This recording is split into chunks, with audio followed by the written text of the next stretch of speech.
All right, all right. I should get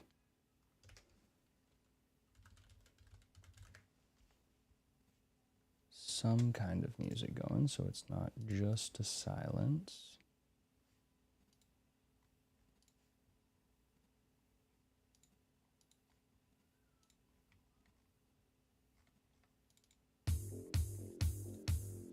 All right. I've got a couple items here.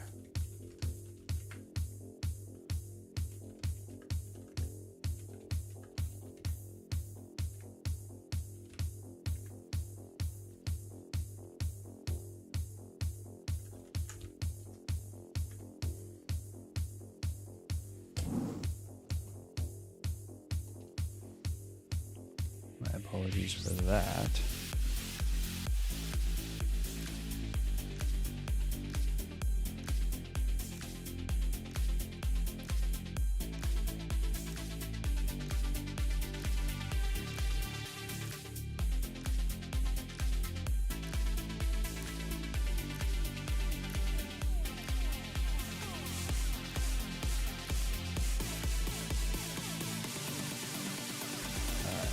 Test 1, 2.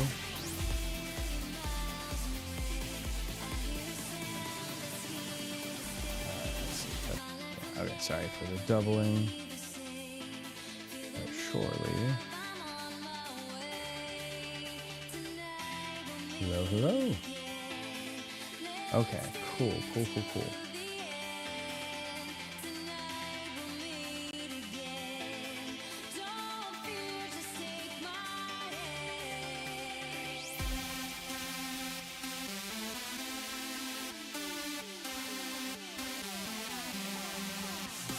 Alright, so it would not be a Nate stream if we weren't doing at least something last minute. Send this over.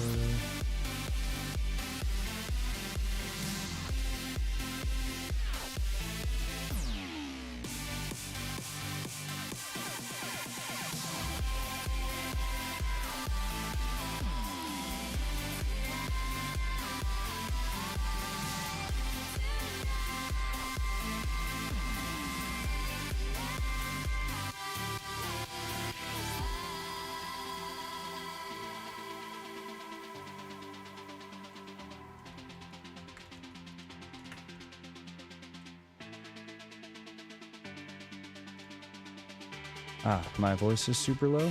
Okay, thank you for the tip.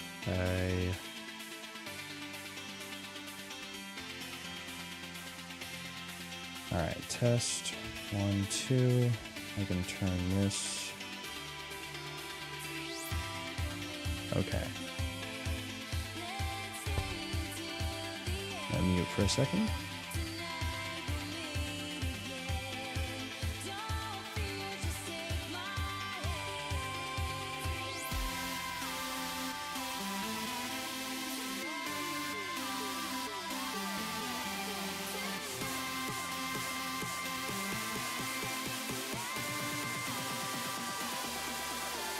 Okay, how does this sound? Test 1, 2, test 1,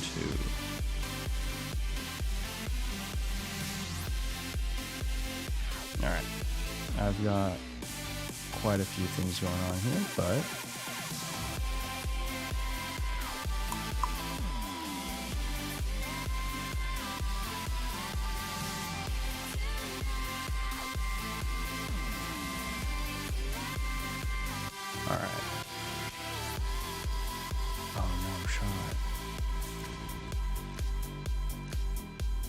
okay, cool.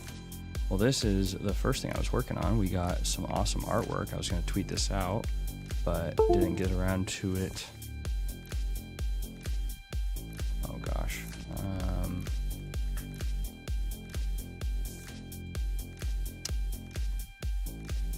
Shoot, where is the Geist font? I wanted to use this font on it.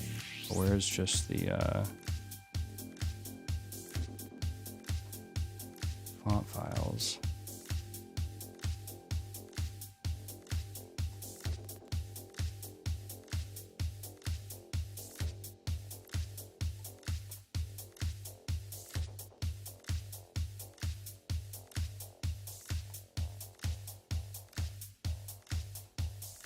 Cool. So my wife did this awesome like inking of Jason's new profile picture, which I think came out freaking awesome. So I'm seeing if I can make this a quick, why did that not? There we go.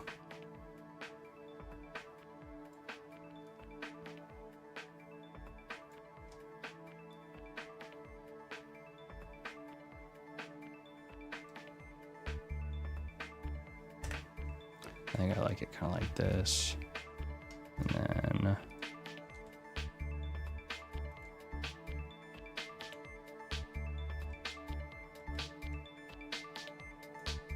why is this? Okay, it kind of is.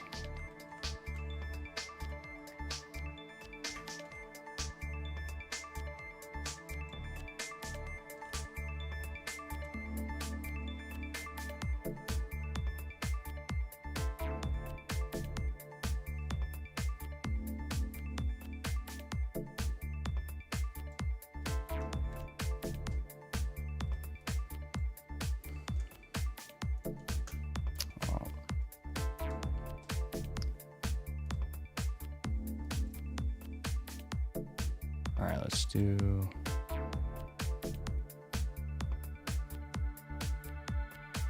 Will this install all of them? Thin, regular,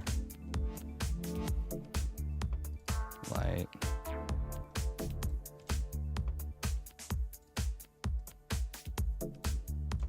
Bold. And then am I going to have to?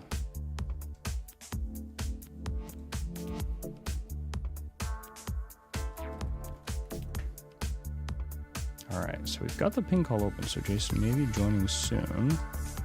Let's go ahead and quit out of Photoshop.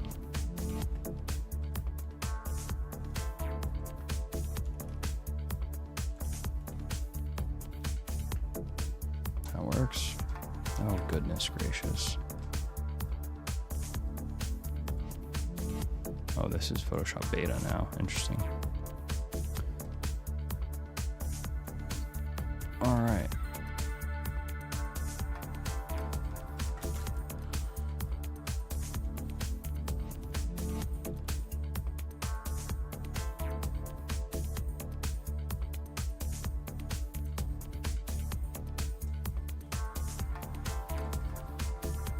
I'm a little late to be like posting a promo image because it's like starting in 10 minutes here, but hey, you know, like most things, we do it live.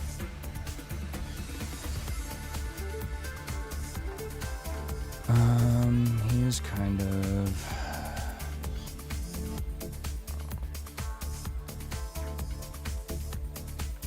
trying to figure out if that works better.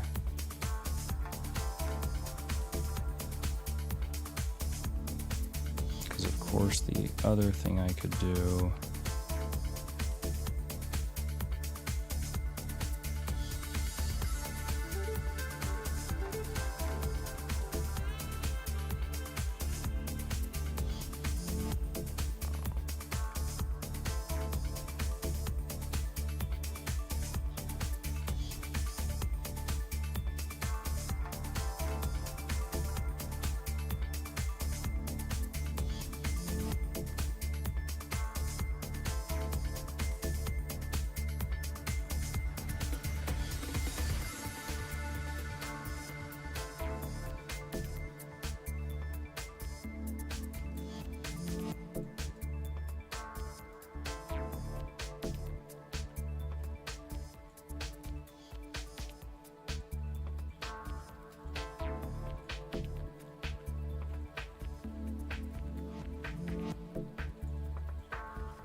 it doesn't really work though, because what do I gotta do? Gotta invert this guy.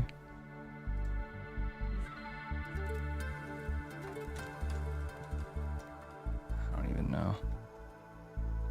Getting out of my depth with the graphic design here. All right, let's see. I have not been keeping an eye on chat or on the DMs.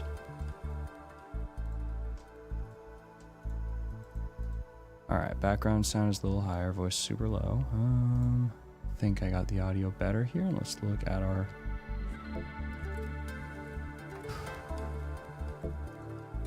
Let's just come back over to this and...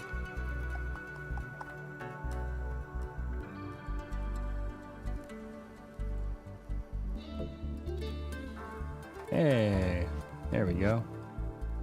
Hello, hello.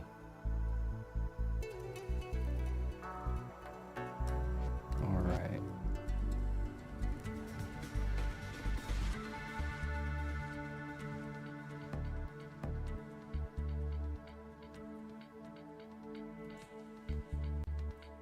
That might be sending you bad output too.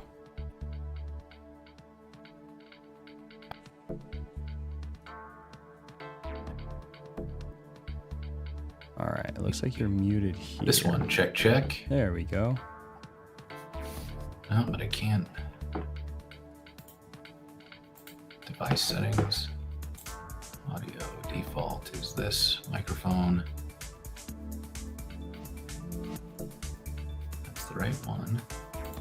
Check, check. Check, check. I can hear you. Can you hear me?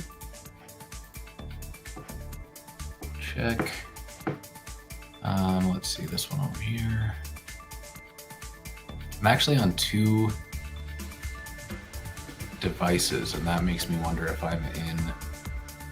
Let's see. Let me.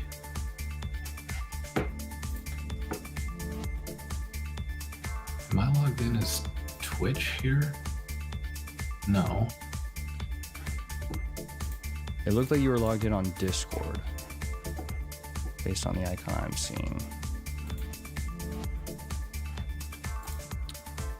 Out. So the one thing my stream is known for, as young as it is, Takes me over here. I'm Request to known. join. Oh, I see here. Okay, so that's Twitch.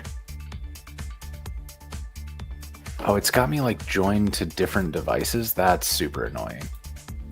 Log Yeah, out. you may have to mess with the Sign in. devices. Do it with like Google or something.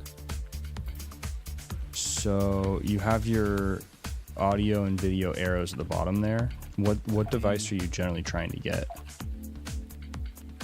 What the fuck is happening? GG. Can you hear me? Mate.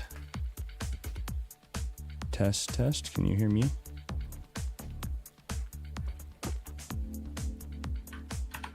All right. Okay. Can you hear me?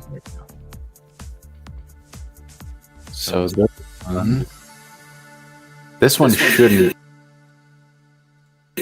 So I'll mute the Twitch one. The Google one is where I've got your video. Sorry, I muted your Twitch one. Can you unmute yourself? This is the one that should have audio. Got it. Okay. Okay, now the problem I'm having is that for some reason this doesn't have any audio output, which I need to figure out. Got it. Can you hear me now through the Google one?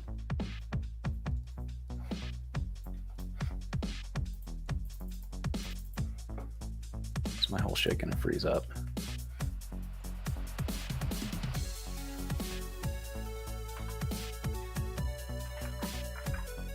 Oh my god.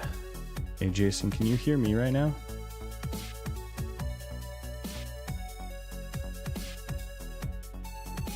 Can I hear you over here? Test 1 2. Test 1 2. And I can't hear you at all, and I don't know.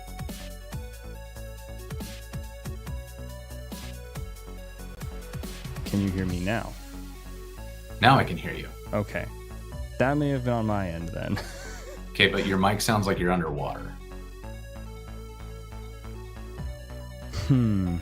That Wait, shouldn't. you sound fine. Test 1 2. Test 1 2. Do I sound good to you?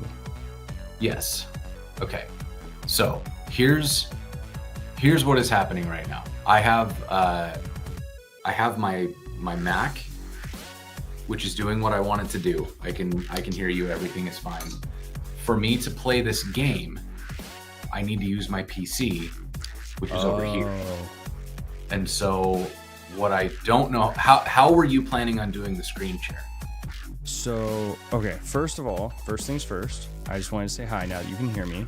And I want to let you know that the number one thing my stream is known for, my short tenure of streaming, is doing it live. So we're always doing something live and figuring out the audio setup. So first know that you are like already right on brand. Like this is perfectly, this is what I was planning on doing anyways. I was making I was graphic designing actually a little post before you got here. Which those should be done like 24 hours beforehand usually, you know? But hey, we do things live around here sometimes and that's okay. So so let's talk about this out. So I normally don't plan on getting your gameplay over the screen share just because I feel that's more demanding and there's a lot involved in that. So usually I just do both of our videos with my gameplay. So you could use whatever machine has devices connected. If you have your peripherals all rigged up to the Mac anyways, like we could do it all here and then you can just log in on the PC. I don't think I actually need anything from you directly on the PC as long as your microphone is wired to the Mac. I think this is perfectly fine. Okay. So then what I will do is I'm going to, for Christ's sake, need to get my, oh shit. And now I'm going to get stuff set up on my end. Oh, I see. Because again, we are doing it live. How are you doing today? How was I was tuning in for a bit of your stream and it was awesome. I loved the you had a really good rant on CSS there, and I don't know if I want to spoil too much because I think you recorded it. I think you might cut that into a video. I mean, there's no spoiler. Like I'm gonna cut it into a video, but we can absolutely talk about it again. Okay. Yeah, if you want to give a quick recap, or I can. It was basically the wow. Now I'm really screwing things up. I accidentally reset my one of my transforms. Okay, cool. So if I take off a random green screen filter I had for the last guest, and take off the crop, we've got you. Actually, I can keep it cropped. I don't know what a good aspect ratio is for these things, but we'll get you full frame here. So it was interesting just talking about, what was it? Somebody in chat had said something about not wanting to learn CSS. And you were talking about like just modern CSS is such a different story than what CSS has been historically. Mm-hmm. And I think it's true. I think the other aspect of it that struck me in that moment was a lot of people have lost sight of learning CSS because of all of the frameworks and abstractions we have now. I think there's a big, there's been a lot less learning of like the vanilla CSS fundamentals because so many people start, or it's very common, I should say, to start with some kind of toolkit, some kind of library, and I guess nowadays it's different with Tailwind and things, but I remember like 10 years ago, the meme was everybody had to install Bootstrap to have 3 buttons on a website. And so I feel like you've got a whole generation that didn't default to learning the vanilla things, and also doesn't know how painful some of this was in the past and how easy we do have it today. Yeah.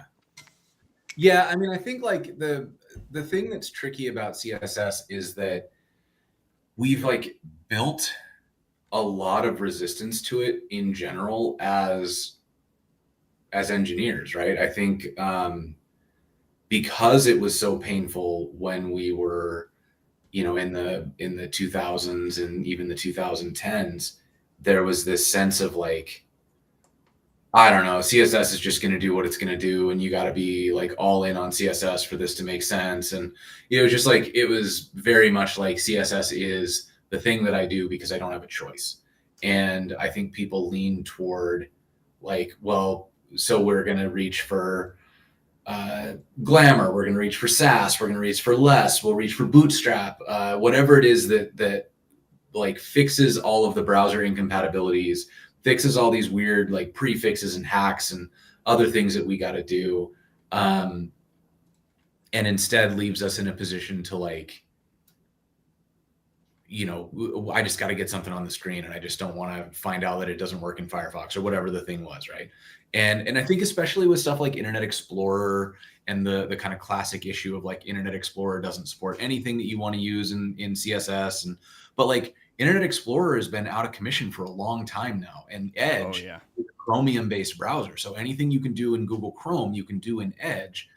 Firefox and Safari are both putting a lot of work into keeping up with like modern standards, and you don't have a lot of prefixes anymore. You don't have these weird like browser hacks and stuff like that, except for some very specific like niche edge cases. And so all of that together means that like as engineers, CSS is as stable as like JavaScript in the post Babel era, right? But we were there for the Babel era where we saw the improvements and saw browsers start to pick up native support for all this JavaScript stuff. But with CSS, we were kind of looking at it like, I don't mess with CSS. Like, and so it's almost become like a folktale where a older developer like me who's been in it since 2010 trains a junior developer and they say, what about CSS? And they go, oh no, we don't go near CSS. CSS is a haunted cabin. Like you stay away from there. Like there's dragons.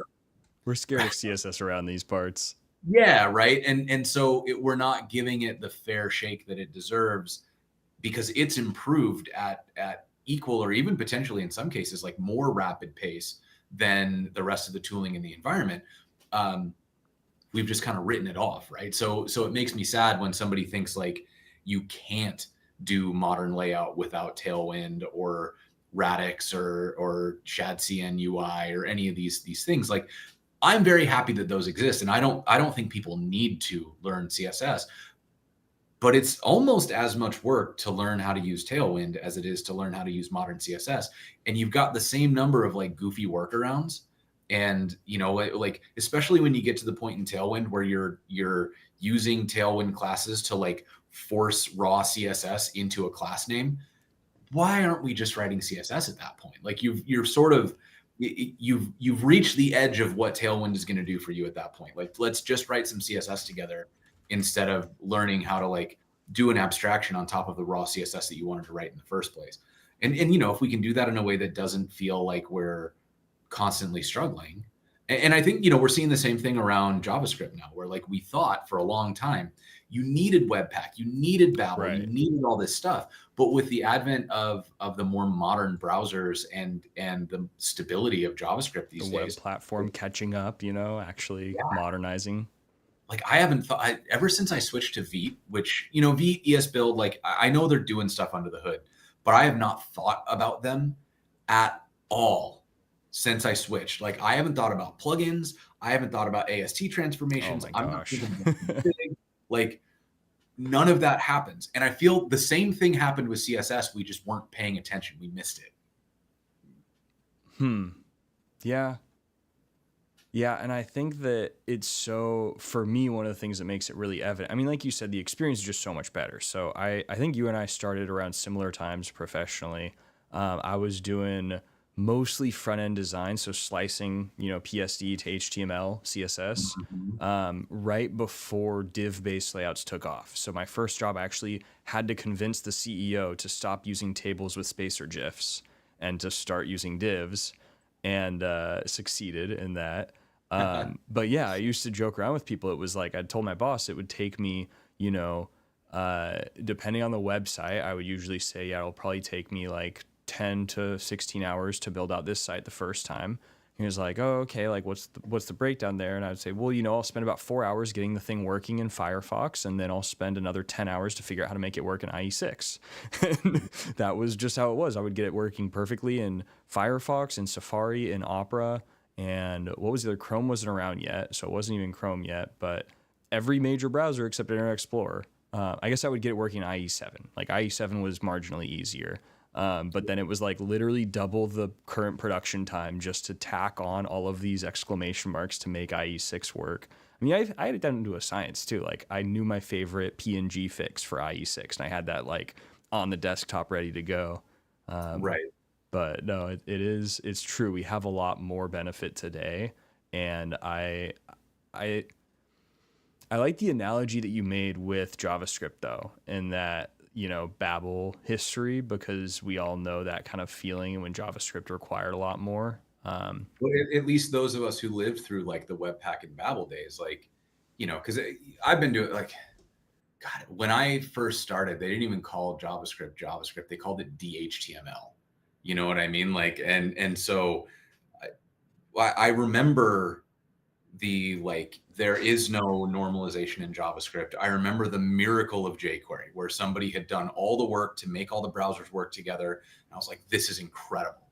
And then Less and Sass did the same thing. It was like, oh, if I use Less or Sass, they'll deal with all of my CSS stuff for me. And then, Bootstrap was kind of the same. Post CSS came out and it was like, dang, this is like magic. And then Babel and Webpack came out for JavaScript and it was like, holy crap, I can do anything. I can use future JavaScript and then bring this back. And CSS tried something like that. There was this project called Houdini.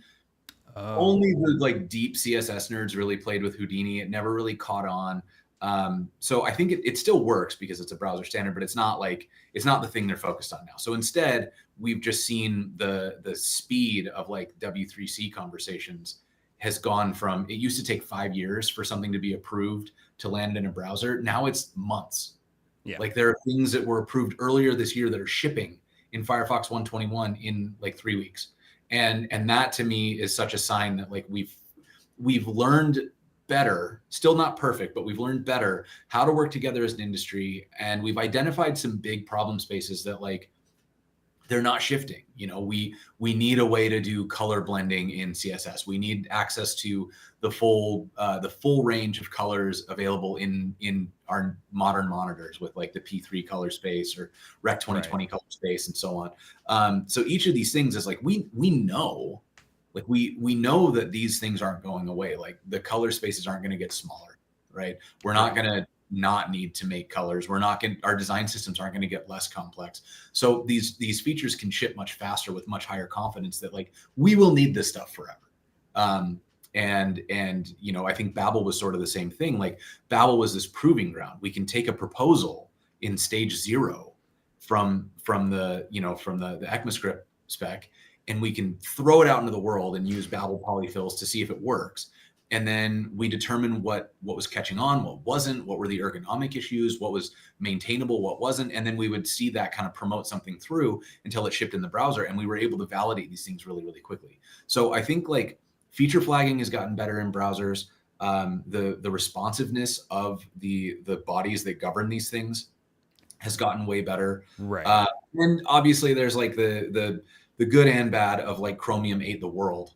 And the only things that aren't really on board now are Safari and Firefox, which is why you hear the jokes that like Safari is the new IE6 and so on. But that's less and less true these days because like Jen Simmons and the Safari team, they really are like they're doing a lot, and Safari is starting to even lead the way in certain areas. So lots of things that still need lots of love in all the browsers, but it just feels way more solid than it did even 5 years ago. 100%.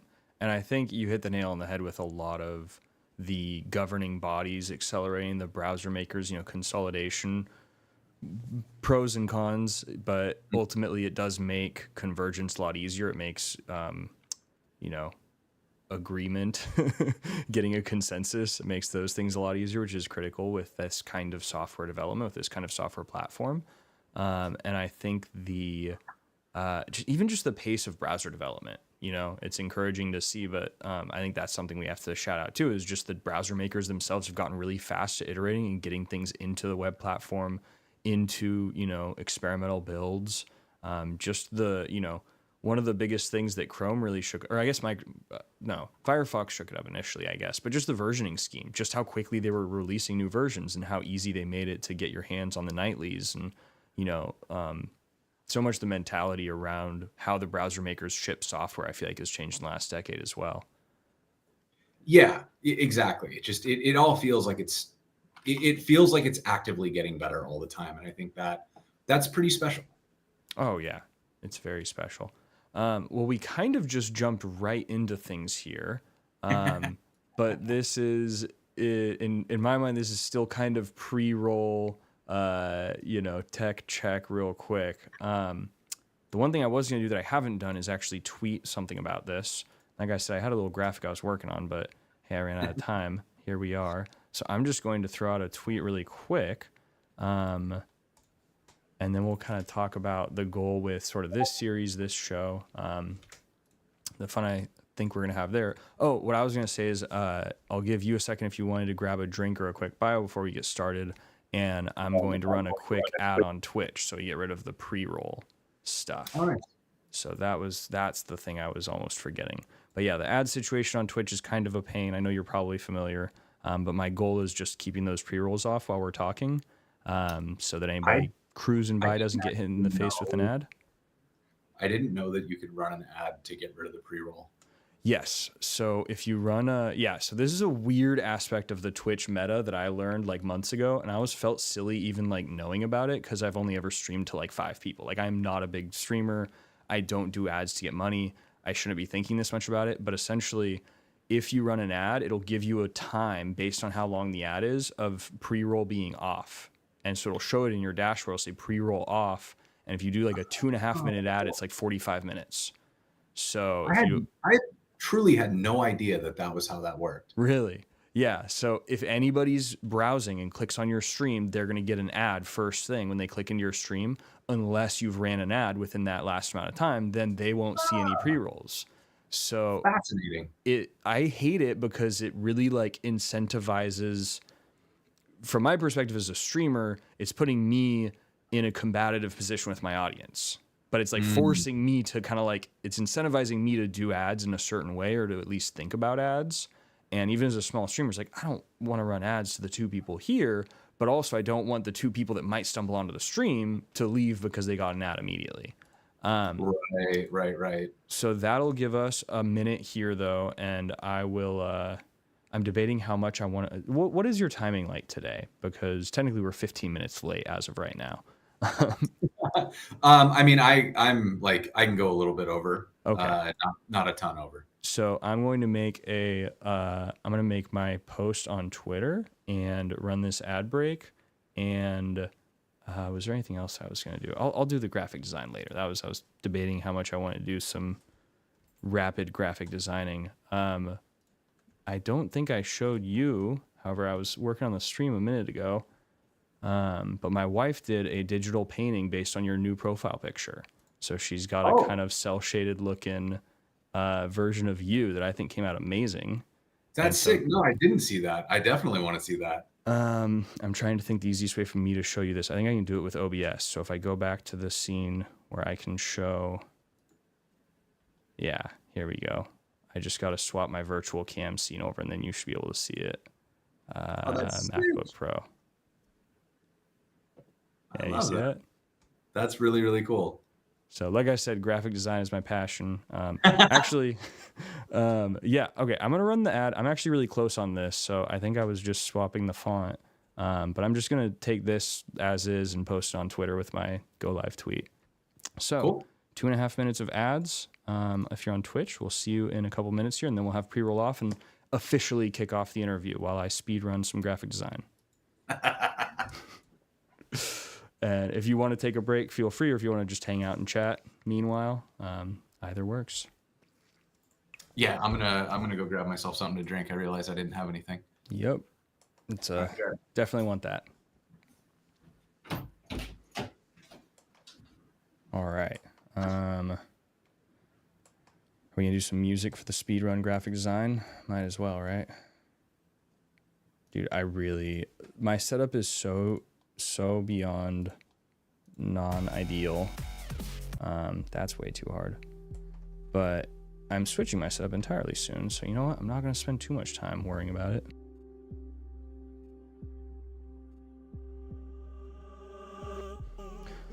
All right. I think this is fine, because I was gonna put like more. You know what?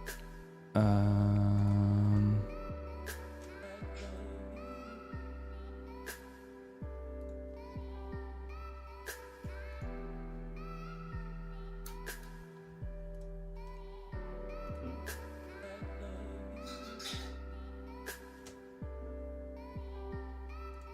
I not have a...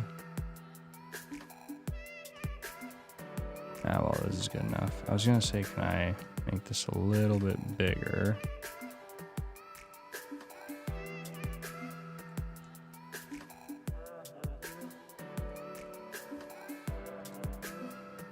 This looks good.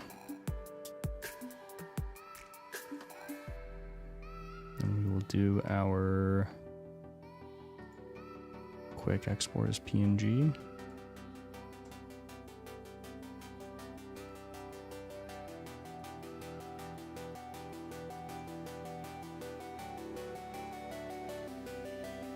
All right.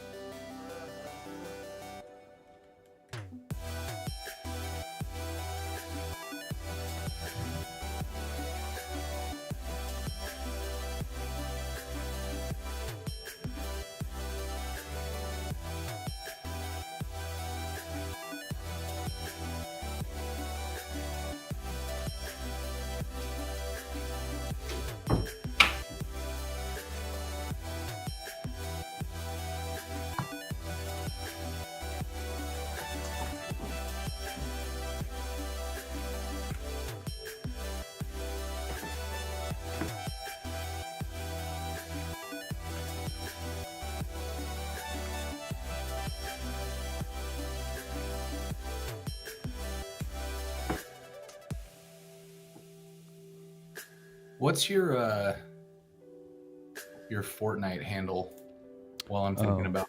That's not a bad idea. It is Electro Bruin, all one word, I believe. Brewing? Electro Bruin, like UCLA. BRUIN? Yep, like the bear. Gotcha. All right. I guess I can tag you in the photo. I still don't know like optimal Twitter algorithm tactics. I heard a whole debate on URLs or no URLs, and I think I just ended with thumbnail plus a URL is easiest. Yeah, I don't even. Fantastic. I've just stopped worrying about Twitter. Like, it's absolutely trash, so we do what we do with it. Yep. All right. So let me change my monitor back and swap the scene, and we should be good to go. Got like all of my windows set up so I can see chats. Although generally with these, I try to not really pay attention to chat too much. Good reminder, actually, there is a Q&A feature with Ping that we're using here. Right. And let me find that.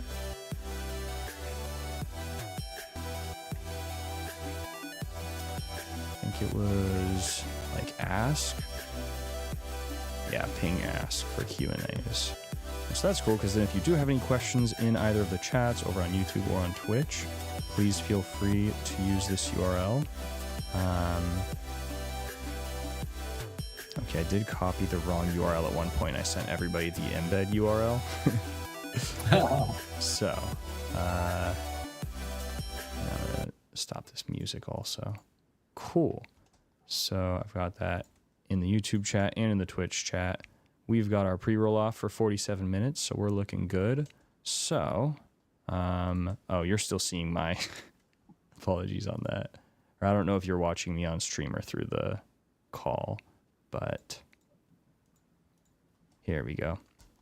So, the idea with this series, so Testimonials from Tech, is we love to talk about what your story looks like coming into tech. And the focus is really not, less on the tech itself and more on the story, because my hypothesis and sort of the mission statement behind this is I think that as much as we all hear of, the most common, the most standard, the most regular stories or not stories, but like pathways into tech, whether it's, get good grades, get a college degree, get a bachelor's in computer science, or it's kind of go to this tech company, make it to FANG, make it through levels. There's a lot of kind of perspectives on what a quote unquote standard path might be. But my hypothesis is that by the numbers, the statistically more standard path is very unique. It's not any single, form, but a lot of people, especially with kind of the beginning of the web, which has always been my specialty, is more in web development. I think there's so many highly influential people, as well as just so many in general, that didn't take anything looking anything like a standard path. And so I love hearing each of those stories. And then I'm a nerd. I love playing video games. And I thought this is a cool way to get people an opportunity to play something that they love, and to get to chat with somebody and hang out and experience something that they love. Because I play pretty much all games. But I think it's a cool opportunity, yeah, just to hang out and do something fun with people from tech. So for starters, I would love to hear just a little bit about your kind of origin story. So maybe, either how you got into tech, or even what you were doing before tech, and how you first got interested in web development. Yeah. Am I supposed to be visible on screen? Oh my goodness. Yes. Like I said, we do it live. Hey, everybody can see Jason now. Okay. So sorry, what was the question? So this is kind of the origin story. What came before tech for you? If you, what you were doing before tech, and kind of how you got first introduced, how you first made the jump at, if it wasn't web development, what came before web development even? But I don't know if that was a start for you. Yeah. So I kind of stumbled upon web development through a bunch of like ill-fated dreams of being rich and famous. So I got my start because when I was in high school, I was in a band, and I did my very first web development thing by customizing MySpace pages for myself and for my band and a few of my friends. It was also the first time that I ever got to deal with a JavaScript vulnerability, because MySpace had this thing you could do. It was called I think it was called a worm, where you could post something in somebody's comments, and it would like, if you tried to delete it, it would duplicate itself. So like post again. And so that was the first time I ever debugged JavaScript, was on MySpace. So I owe a lot to MySpace in general. And then once I did that for a while, I went off to college. I thought I was going to be a graphic designer. Turns out I did not do well in college. I just kept picking fights with the professors and stuff like that. And I was like, oh, I'm so much smarter than all of you. I need to be out of here. So I dropped out of college and then got back into the band. And so while I was in the band, we started touring heavily. Like for a few years there, we played over 200 shows a year, on the road constantly, like just always on the move. And we were like an okay band. Like we were good enough to get shows and to make like enough for gas money, but not good enough to get enough to like hire help. So if we wanted a website, if we wanted tour posters, if we needed a street team, if we wanted to book shows, somebody in the band had to do all of that stuff. And so we divided up some of the duties, but like the web stuff largely fell on me. I did a lot of the booking stuff, did a lot of our poster and merch design. And, the band got to the point where we were like, we probably could have gotten a bad record deal, but we were never going to be like a big name band. And I didn't want to be a broke musician for the rest of my life. Neither did anybody else in the band. So we decided that band had kind of reached the end of its utility, and we broke it up. I didn't really want to do that again. Like I didn't want to get back into a van and tour for another 5 years to see if I could make it. So I started looking around at what I wanted to be next, and I realized that I'd kind of accidentally learned how to run a whole web design agency. Like I knew how to design, I knew how to build a website, I knew how to like set up the basics of like local marketing and stuff. So I just hit up some local businesses and pitched my friend's mom on doing a website for their karate school. And like another friend of mine was a personal trainer, and I built his website to explain his personal training services. And those led to referrals, like a local event planning business hit me up, and then like a local music shop. And then that turned into like, that was my agency. I had, by the end of it, I had like 12 subcontractors. We had built basically every website for a well-known personal trainer in the US for like, 2009 to 2014, we built a significant portion of the fitness websites that were run by small businesses or individuals. Wild. And then I burned out super hard, like absolutely was not like non-functional burnout. Like Mhm. my beard started falling out in clumps, and I couldn't grow a beard on the bottom of my chin anymore. So my options were mustache or no facial hair. And like anybody who's seen me without facial hair knows that I had to choose the mustache, which wasn't better by much. Uh, so I had there was that. So I sold my agency. I just fully bugged out. I went to Alaska, and I like went off the grid. I went to a place in Alaska that's only accessible by seaplane, and like the internet didn't work. It took like 45 minutes to download a fishing license over the dial up there. Like that's how bad this internet was. So 56K. I could not be connected. I couldn't check, like my email wouldn't even load, right? So I was just like off the grid, right? And we would go out every day. We'd like crab traps. We'd like forage local berries. We'd, go get the ingredients we couldn't forage. We'd go pick up at the grocery store. And like the whole day was play some board games, go check our crab traps, make a big, like, we're pulling like the locals, I guess. Like the friend I was with was a local. And I guess when you're a local in Alaska, you can just pull Alaskan king crab up to a certain number just as part of your Alaskan residency. So we're pulling like $250 Wow. worth of Alaskan king crab out of the ocean. And like we're like butchering it, cleaning it, cooking it all in the same day. So this is like the freshest meals that I've ever had. Oh, that's insane. And you're just fully disconnected from everything. And it helped me reset a little bit on like, none of this stuff is actually that important. Like none of it matters, right? We move dots on a screen for imaginary numbers that transfer from one account to another so that hopefully we can buy food, right? Like that's really all that we're doing. And if I wasn't doing this job, I would have a different job. And like I've done everything in my pre-web career. Like I sold vacuums door to door. I worked in just about every pizza restaurant franchise that exists. I bagged groceries. I worked in a production pre-press. I worked at a FedEx Kinko's. Like I've been everywhere, right? And each one of those jobs, it was just a job, right? Like I could do any of those things and I'd be okay. Web dev pays better, but like it still doesn't matter. Like I'm not changing the world with the work that I'm doing. I'm just making pretty things on the little box that everybody loves.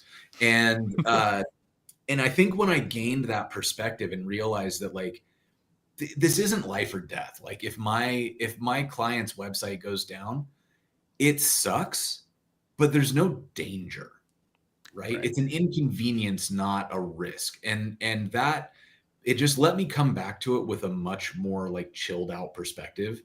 And that I think is when I started to learn how to be like a professional.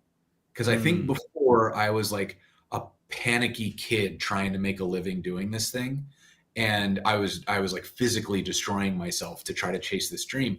And at the time I was probably only making like 30, 40 grand a year because it was just a constant grind of small websites.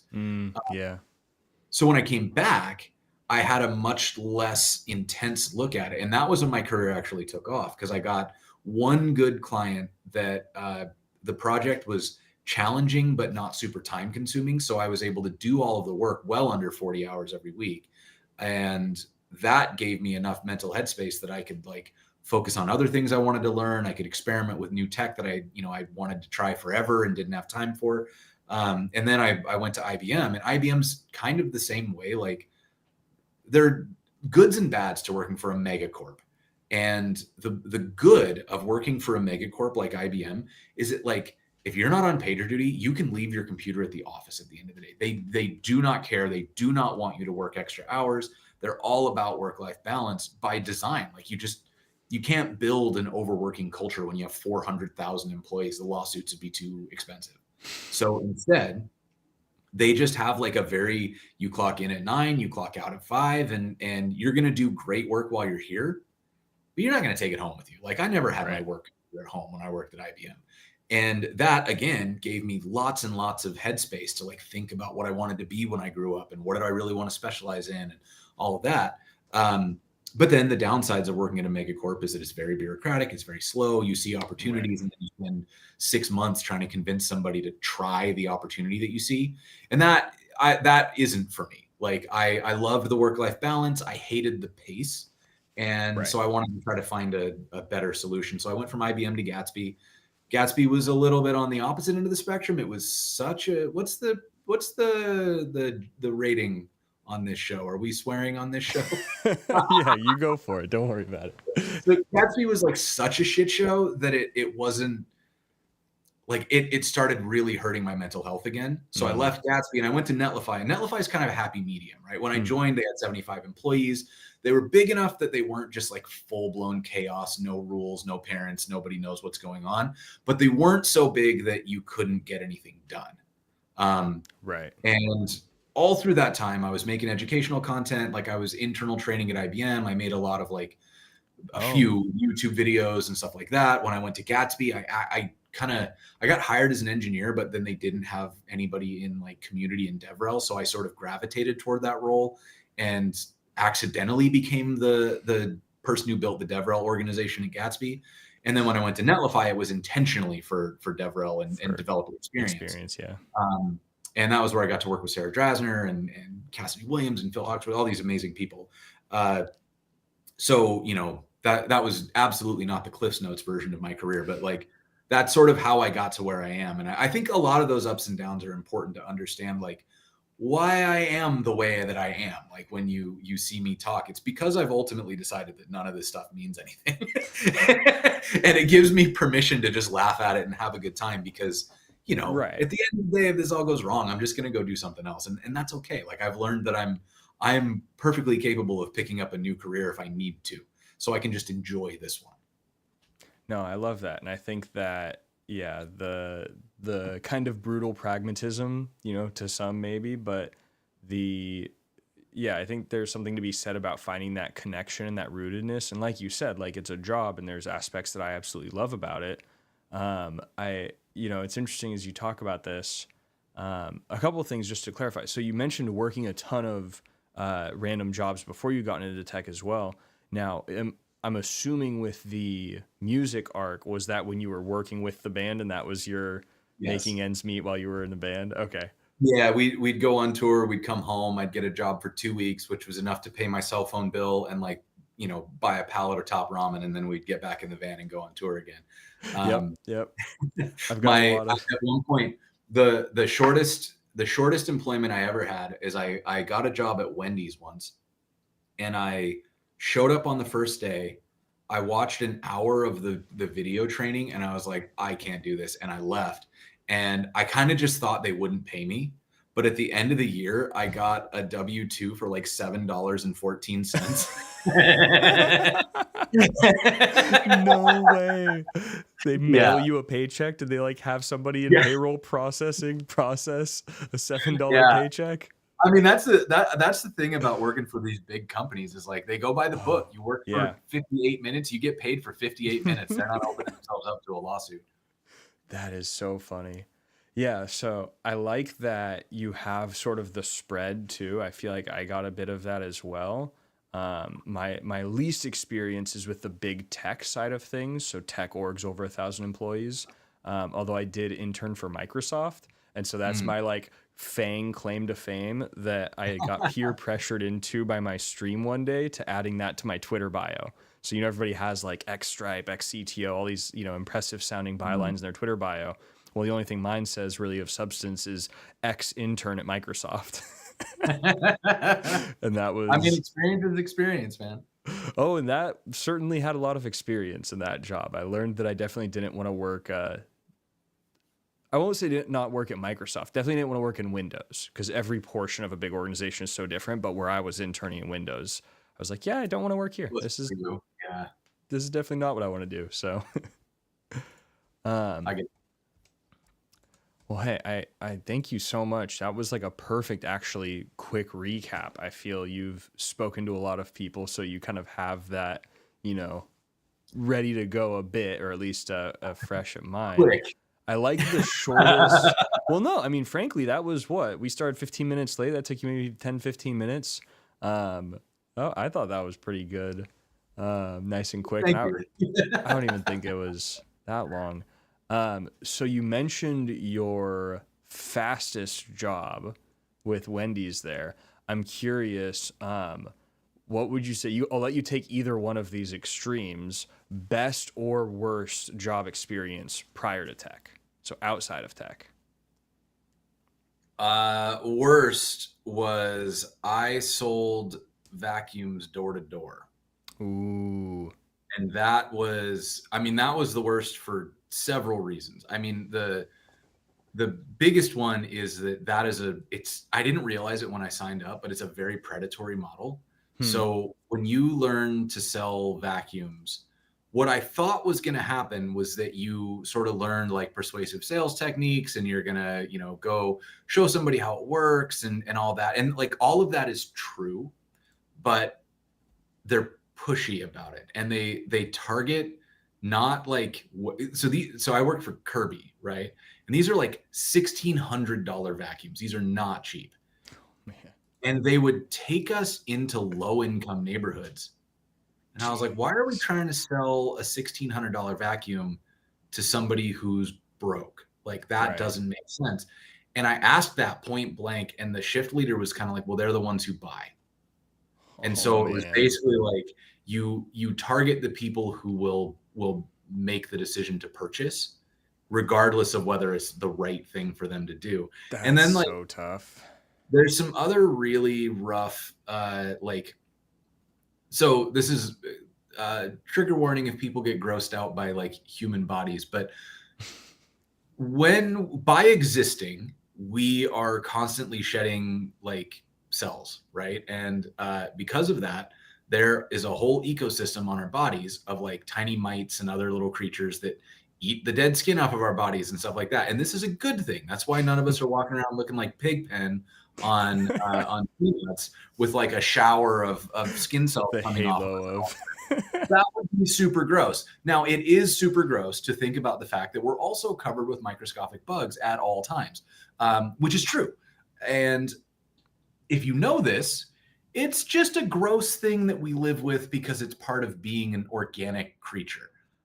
If you don't know this, it is a super abusive sales tactic, because what we used to do is they would tell us take a black filter and convince them to let you vacuum their mattress.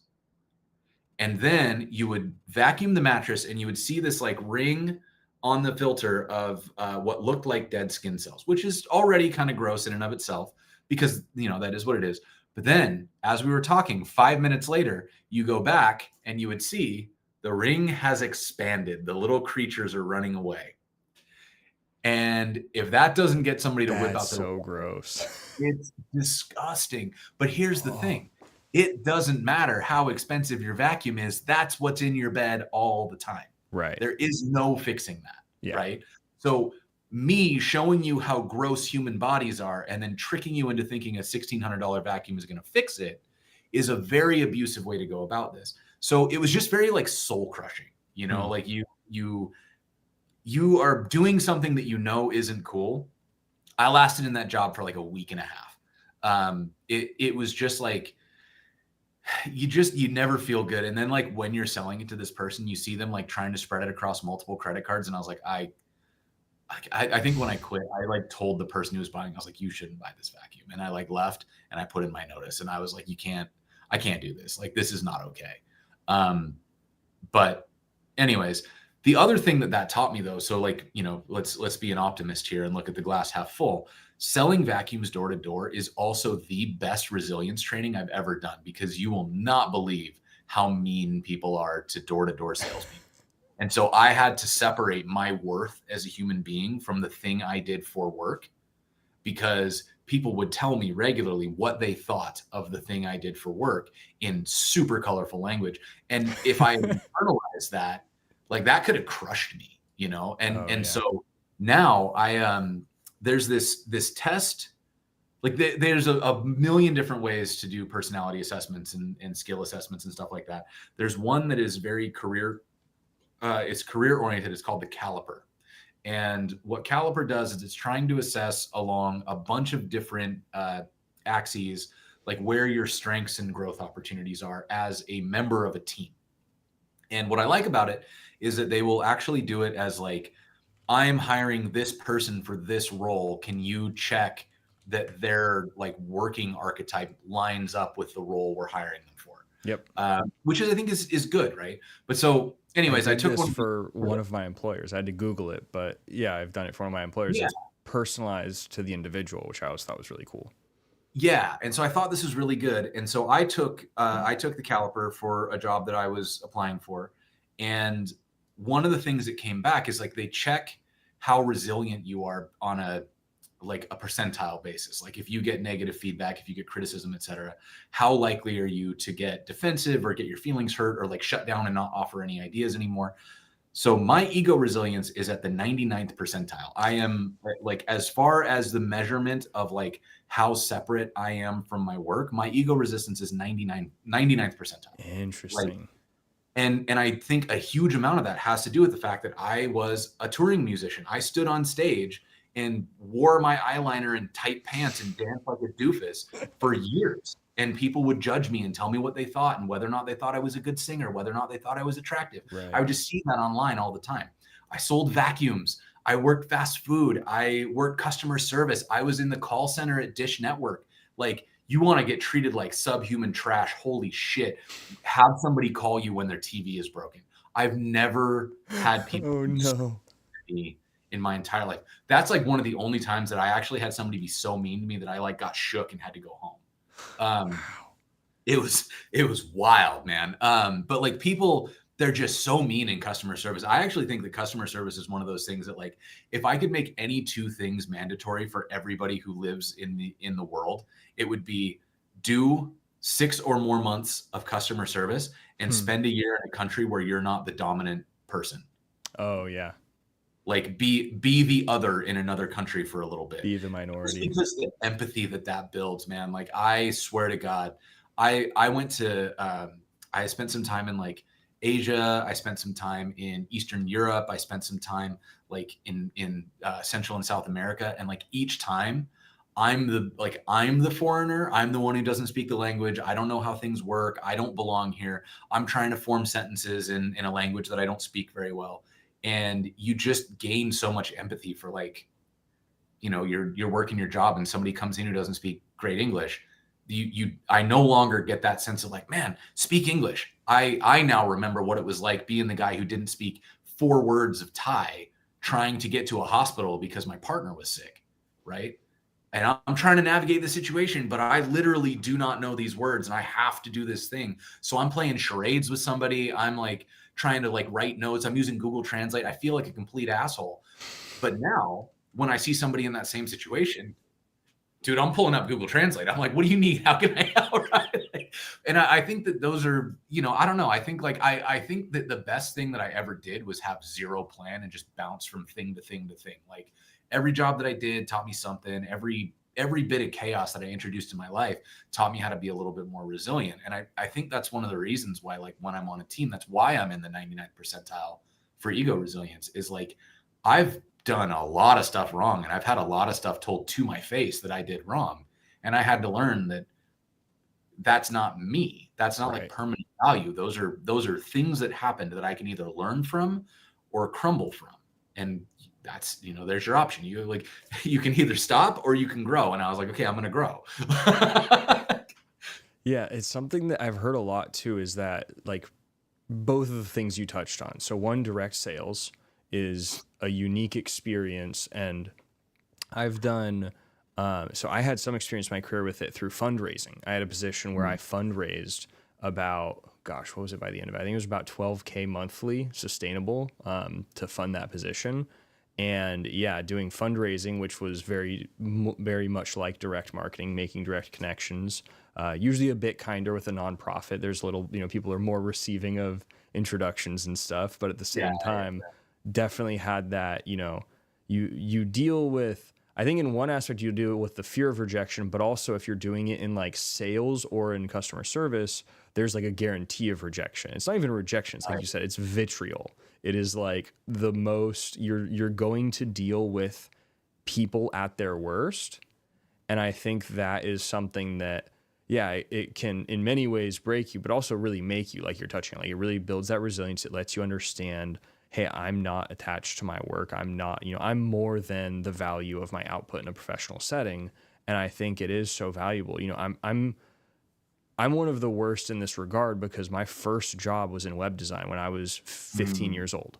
And so my first job was a white collar job. And that, I've lived with a lot of cushiness in that regard, but also I'm grateful for the moments like there were very distinct jobs I had that were super customer facing mm, and or super external. So like training stuff, speaking at conferences, I got to do a lot of that earlier in my career. And even those things, like I would tell people as I look back, I'm like, yeah, there's huge amounts you'll learn technically in the first like couple of years of your career, your first job, your first position, that blows like coursework out of the water. Because a lot of times there's the education discussion. So yeah, you'll learn a ton on the job, but I think there's even more you learn on the job that you would learn on any job, right? Like there's so many human aspects of the job. There's so many communication points. And that's the thing that I really feel is like it's so much more critical, and we put so little emphasis on the process of learning that, but also the benefit, like how much like your professional career really orients around these skills that you can be learning in classes even. And a lot of it is, like you said, it's how do you treat people? How do you have empathy for people? How do you, recognize what others are going through? And it's highly relevant anywhere you're working with humans, right? yeah, I've thought a lot about this because it ultimately, I think like we as a culture, like Western culture in general, tend to really emphasize individual achievement. And so by emphasizing individual achievement, we we tend to over focus on like what we would call hard skills. So can I assemble an engine with my hands? Can I do advanced math? Can I build the most advanced software? And those feel like those are like the correct skills. But then we gloss over this idea that like no one gets anything done if they're incapable of working with other people. But we have this sort of heroism complex where we assume that people are doing things in a vacuum. Like you'll hear somebody talk about Thomas Edison and the light bulb, like he was, like around him was this world full of darkness and everybody was like hitting rocks with sticks. And he was like, aha, I've got it. I'm going to make a light bulb. But if you actually look into the history of this, the light bulb was independently invented dozens of times.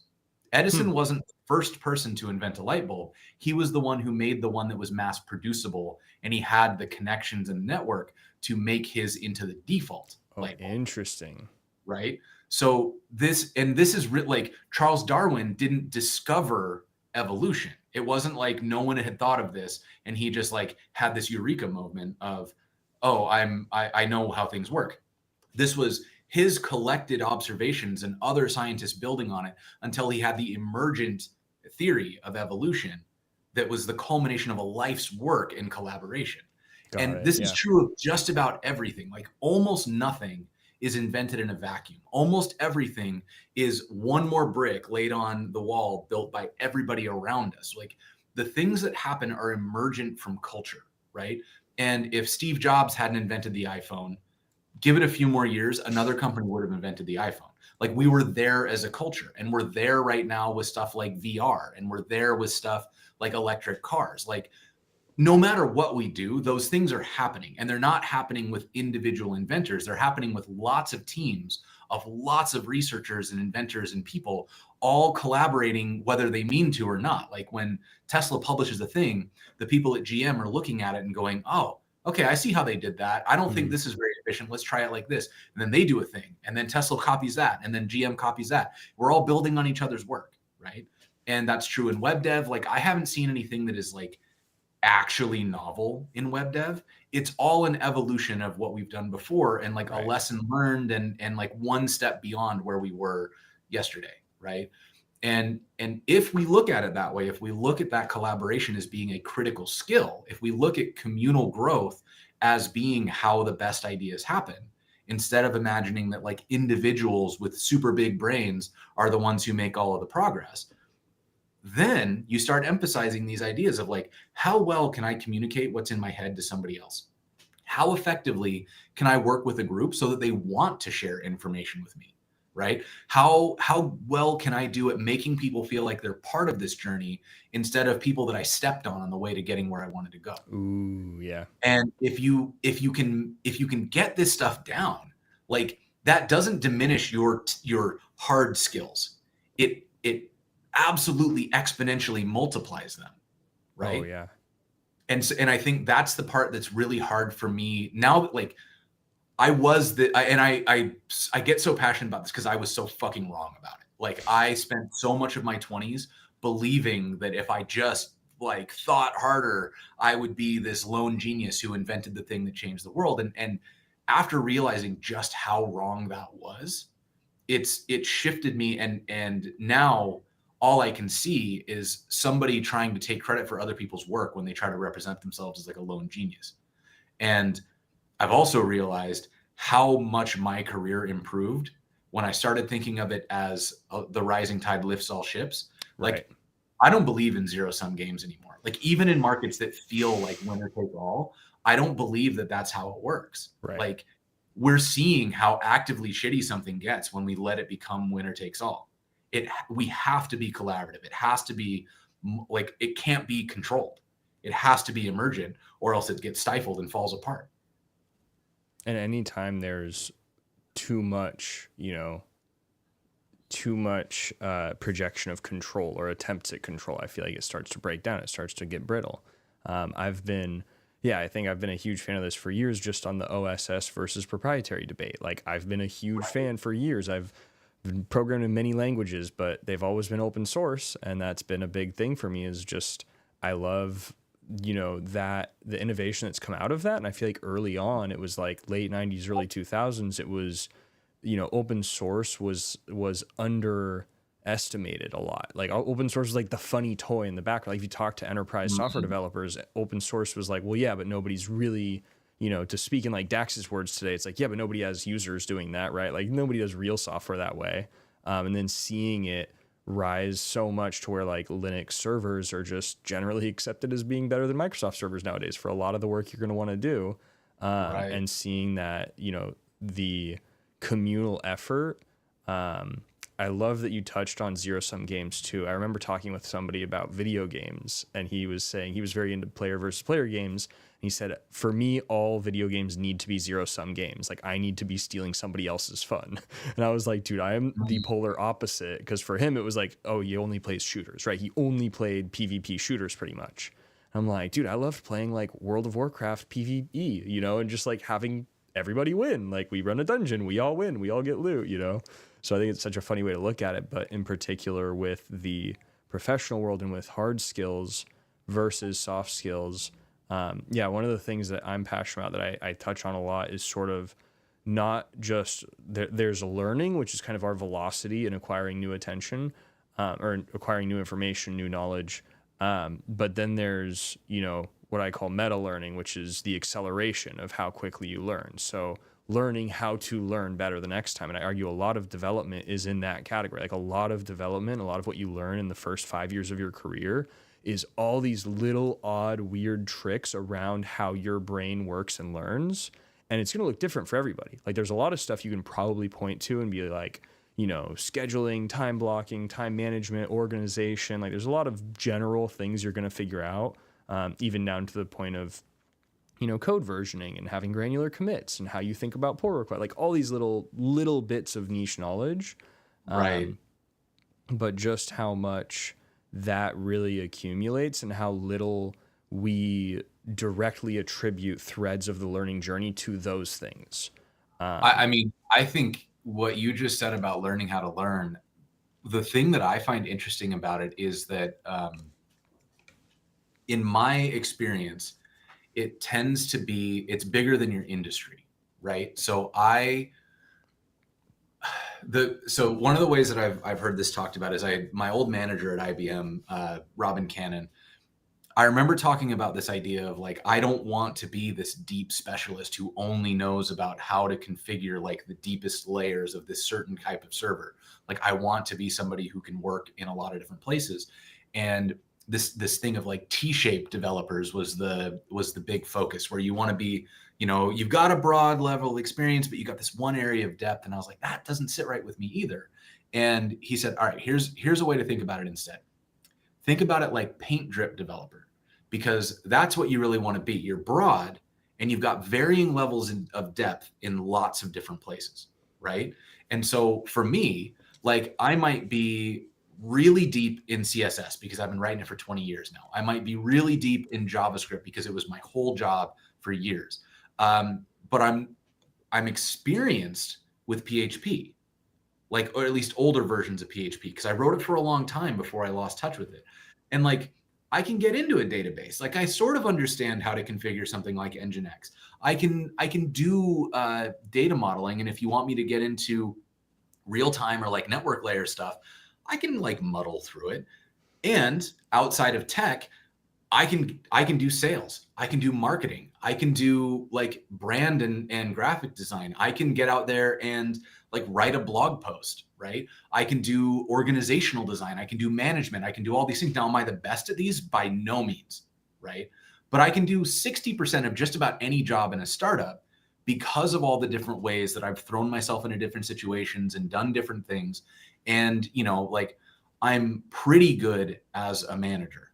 I'm really good as a CSS and JS, like web generalist. Right. I can get you started as a database architect, right? You can help with step one. Yeah. Yeah. Right. And so but I think like the thing that I've noticed about that is that because I've got this broad set of skills, I don't feel fear when somebody asks if we can figure it out. Like if somebody said, "Can you run our sales team?" Absolutely not. I'm not doing that. If somebody says, "Would you be willing to like prototype a sales process and see if we can get somebody to say yes?" Sure, I'll do that. Why not? I can figure it out. And that doesn't mean that I'm going to do the best job or that somebody else wouldn't be more qualified. But if we're in a startup situation where there's 15 of us and nobody's ever run sales before, I can figure it out better than anybody else who's never done sales. But you know what I mean? Like I'll get in there and work it through. And that confidence isn't because I think I'm going to be the best at it. It's because I've got this long history of being able to get at least a little success out of trying new things. And I'm usually able to break down something into component parts and put together a plan that's at least better than standing still, right? And it can get us some momentum that proves whether or not we should be investing in somebody who's an expert in that thing. And that's what, I mean, I thrive in early stage startups, in R&D capacities for that reason. Like I love being the person who I'm here to prove whether or not we've got anything of value. I'm not the person who's going to follow through and finish it into like enterprise level production. Right. Yeah. I love that for, like you said, just early stage startups. And that's been a lot of my background as well. There was a tweet I recently saw, and I'll have to dig it up later, but I really love this because it resonated, where he was saying, if you have only used like 10% of your skill set at any one job, then you are meant to be a founder. And it was an interesting look at, like, I feel like I have seen that thread from a lot of founders where it's being a generalist, but that doesn't entirely describe it. But yeah, that first of all, the breadth that you have to some degree as a starting point, but then also the tenacity and willingness to just jump in and figure it out. Now, here's an interesting side one. We don't need to dig too deep on this, but I am curious because of how you talked about your introduction into tech and how you learned to detach, that ego from the job. How do you feel that, you talked about experiencing burnout. Do you feel that you've ever experienced imposter syndrome in your tech career? So I think imposter syndrome to me is something that we've made it bigger than it was originally intended to be, because I think like the way that I hear imposter syndrome get described is I don't feel like I'm good at this. And I think the way that imposter syndrome was originally intended to be used was this like deep fear that everyone around you is more qualified and that you're faking it. And I think I have never felt like I'm faking it, because I've always been very honest that I don't know what I'm doing, but I'm confident I can figure it out. And I think that, that it changes and also like I had to learn through making mistakes how much I can say I'm confident about figuring out. My standard heuristic for this is if I feel like the thing I'm about to say yes to is what I know plus 10%, I'm confident I can figure it out. If it's what I know plus 90%, maybe I should sit down. And I've made the mistake of thinking like, well, I can figure anything out. Like I'll work this out. And then I'm just totally hosed because I'm Yeah. All right, well, I got to take this from first principles. Do we have 7 months for me to get this done? Right. No, exactly. So that's cool. I think it's really, I think I agree with what you're saying. I've got a whole idea for, I'm going to do a YouTube video on imposter syndrome at one point. Cause for me, it's really about,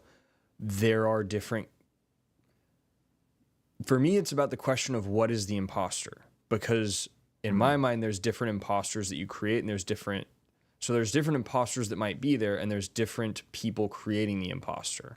And my hypothesis is a lot of the time the imposter is more often than not of our own creations based on faulty expectations. So I get my first job in tech, I'm working with a senior dev who's got 10 years of experience, they do a thing, and I think, why don't I know how to do that thing, and I should be able to do it by next week. I'm like, the imposter is a dev in the first year of their career that's behaving as a 10-year dev. And when you kind of lay it out, it's pretty plain, like that expectation is fundamentally incorrect. Like you have a faulty assumption there. And so for me, it's about, well, who is the imposter in a situation? In some situations, you are the imposter, because if you're comparing yourself to a 10-year dev, you're not going to be at that point. And so if nobody else has those expectations of you, then it also doesn't mean as much because you haven't portrayed yourself as that 10-year expert. And that, I think, is kind of the fundamental thing here, is like, what are you pretending to be that? Because like, I think imposter syndrome makes sense if you like put on your resume that you've got 15 years of web dev experience and you just did a boot camp last week. Like, yeah, that sounds like imposter syndrome to me, because you got to be able to sound like you've been doing this for a long time and you haven't. But if we're being upfront about what we know and what our experience is, then I don't think it's imposter syndrome. I think there's a standard fear of like, I don't feel imposter syndrome, but I constantly feel like I could be learning more, I could be doing more. There are lots of people who are doing more than me, and that's like a moral failure on my part. Like there's a lot of like tension and guilt that I will feel in lower moments about not making the progress that I should be making. But I don't think that is imposter syndrome. I think that's a whole different kind of like productivity shame. That's a whole other thing that we probably need to work through. You know, I should probably go to therapy for, but it's well, no, I was just going to say before you started talking about this, my brain was kind of gone a track of, there's something where I think we say imposter syndrome, but it's a much more simple insecurity plus fear of failure. And I think that's a much more common human thing. And we have a buzzword in tech now, which early on I think was helpful. Like I do like that we used it and that it entered the conversation, because I think it's helpful to describe things and call out how there's just unreasonable expectations that people have and that are continually put out there. But like you're saying, I think there are many situations where it's just, I'm sorry, but you are the imposter. Like you feel bad because you don't know what you need for a job that you're wanting to do. And there is a gap there. So there are some situations where I think the spicy take is there are fewer people with imposter syndrome and more people who, how they're presenting themselves may actually be an imposter. But then on the other side, I think there's just, we see people that are really good and we recognize a gap, and there's that fear of failure and that insecurity. It can be really difficult when you see such a big gap. And the reality is like that is there, but that's always there. Like everybody gets that when you're looking at a professional. You just said something that reminds me of this excellent quote. I'm not going to get the whole thing, but the gist of it, it's Ira Glass, and he's talking about getting started as a writer, right? And what he says is that when you first get started, the reason you want to be a writer is because you have excellent taste. You see what people are doing and you know what's good and you want to make that. And so you want to go out there and make that, but you haven't practiced enough to bring that level of skill. So you have better taste than talent when you first start out. And as a result, when you write, you know the things you write aren't as good as the things you know can be written. Oh my gosh, I found the quote here. Do you want me to read the full quote? Yes, please do. This is wild because this just struck a like deep historical chord for me that I'll have to tell you about. So this is the Ira Glass quote. Nobody tells this to people who are beginners. I wish someone told me. All of us who do creative work, we get into it because we have good taste, but there's this gap. For the first couple years you make stuff, it's just not that good. It's trying to be good, it has potential, but it's not. But your taste, the thing that got you into the game, is still killer, and your taste is why your work disappoints you. A lot of people never get past this phase. They quit. Most people I know who do interesting creative work went through years of this. We know our work just doesn't have this special thing that we want it to have. We all go through this, and if you are just starting out or you're still in this phase, you got to know it's normal, and the most important thing you can do is a lot of work. Put yourself on a deadline so that every week you'll finish one story. It's only by going through a volume of work that you will close that gap, and your work will be as good as your ambitions. And I took longer to figure out how to do this than anyone I've ever met. It's going to take a while. It's normal to take a while. You've just got to fight your way through. That is amazing. I'm going to put that link in both of the chats. Gosh. I mean, it's such a killer quote because I think that is the root of what a lot of people call imposter syndrome, is like, you know, when you're learning web dev, what good web dev is. You can see it. You've got Pinterest boards or inspiration folders full of great work, and you can't quite make that yet. And I think that when people see that, they say, well, how can I call myself a web dev if I can't make this thing that I saw that I love? And the fact of the matter is, I've been doing this for 20 years, and there's still a lot of stuff that I don't know how to make. Like I just spent my stream today trying to recreate something that that Brahmas did with like scroll-driven animations in CSS, and like, I don't know how to do it because I've never studied it, right? Like I'm brand new to this and I'm learning a new thing. That doesn't mean that I'm an imposter. It means that I'm a student. Right. And like, this is the relationship that so many of us need to build, I think, is that we have this expectation that we're either really good or we're failures. And there's no embracing of the ugly middle step where you're just somebody who has no idea what you're doing, kind of struggling your way up a hill to gain a new skill. But like, that's the magic. Like when we say stuff like the journey is the destination, that's what makes this career fun, is that we get to learn constantly as a job. Right. I get to take home a paycheck because somebody wants to learn a thing. And that means that I can go learn that thing and teach them. And when I worked in companies, they would want me to build a thing that was as good as or like, we need a landing page that looks as good as that new Stripe landing page. Great, let me go figure out how Stripe did that. Absolutely. Well, it's that, I think you hit on it too. The state of learning is okay. Like that's acceptable. It's not just acceptable, it's ideal. Right. Like if you stopped learning, the end of learning is literally stagnation. Like the only way to fail is to stand still. Right. And I think that's the hardest part for a lot of folks, is that I joke, we were going to play Fortnite later. I was joking about this with the folks I usually play Fortnite with. Like, your instinct when you're stressed out is to like crouch down and hold still because it feels safe. But it's the opposite of that. Like if you crouch down and try to make yourself small in Fortnite, somebody has lots of time to just figure out where you are and kill you. In a career, while you're crouched down and like huddling and fearing not being good at things, people who aren't afraid of being bad at things are out there being bad at things and becoming good at them. Right. Right. So you feel safe by not taking risks, and you're actively letting everybody else go faster. Right. Right. Like taking those risks, being bad at things is how you become good at things. Like, what's that Adventure Time quote? Like, being bad at something is the first step toward being kind of good at something. I love that. Oh, it's so perfect. But yeah, it really is. And I think the other side of it, and we'll get off this imposter syndrome and actually boot the game. I think we might be getting close to that time. But the other side of it that I'm really curious, I have some hypotheses, and I'm going to kind of write about it a bit. I think I might start with a blog post on that one. But I think there's a network effect to imposter syndrome too. I have a whole theory on...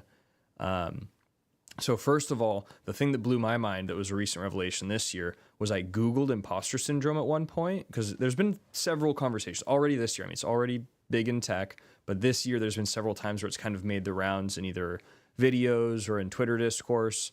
And at one point I Googled it, and it said the opposite of imposter syndrome is the Dunning-Kruger effect. which was super interesting because I'd never heard that. I'd never heard that comparison as like, that's the textbook opposite of imposter syndrome is Dunning-Kruger.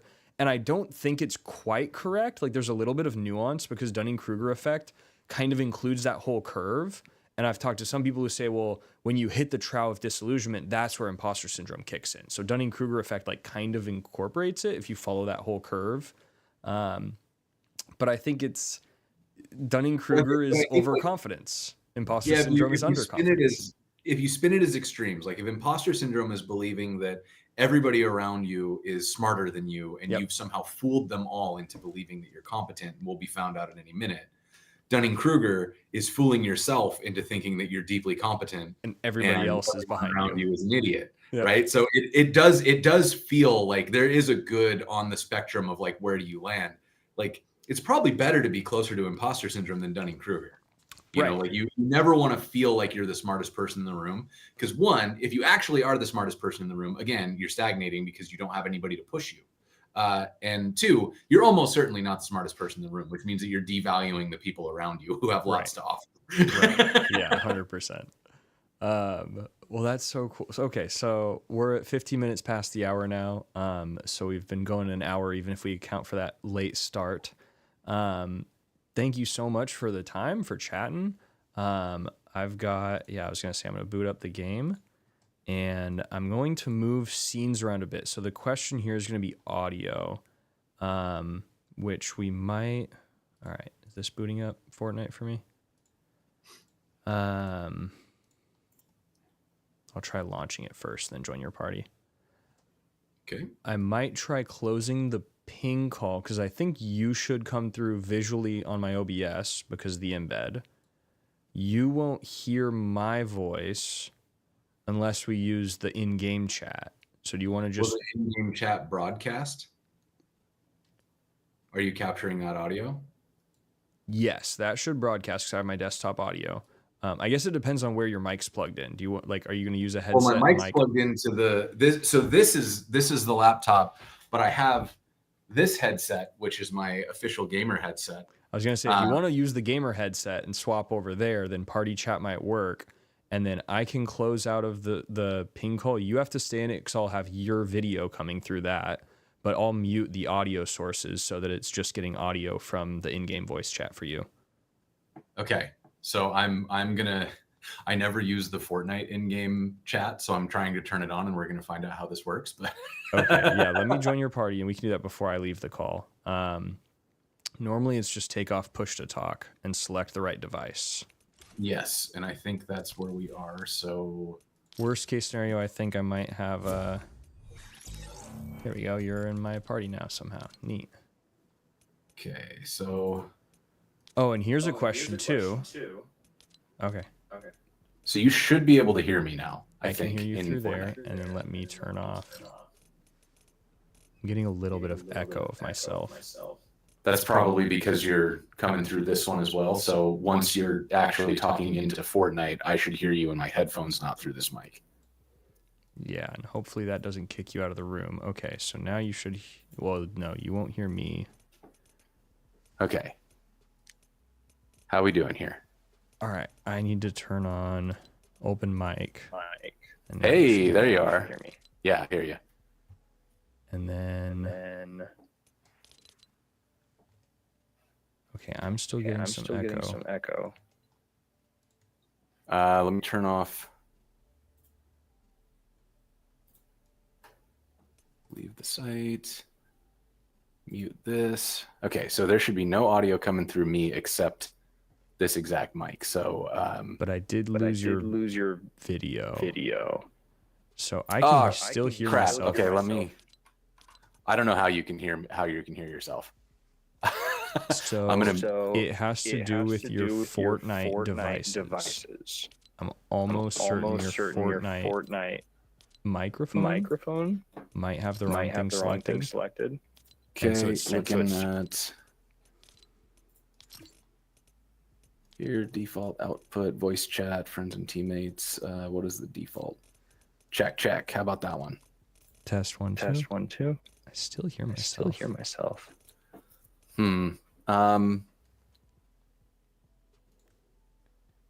I don't Wait, know. it might be Wait, a me it thing. might be a me thing. Check, check, check.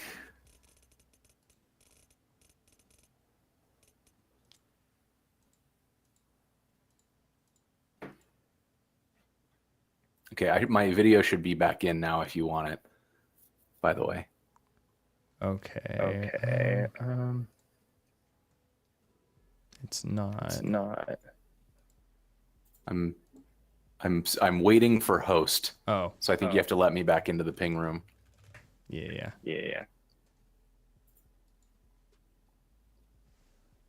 Join call to Join allow call you to to allow join. you to join. Then I leave that. I leave that. Is almost Is certainly almost me certainly now. me Now that now. I'm thinking Now that about I'm it. thinking about it. Okay, we should be good on videos back.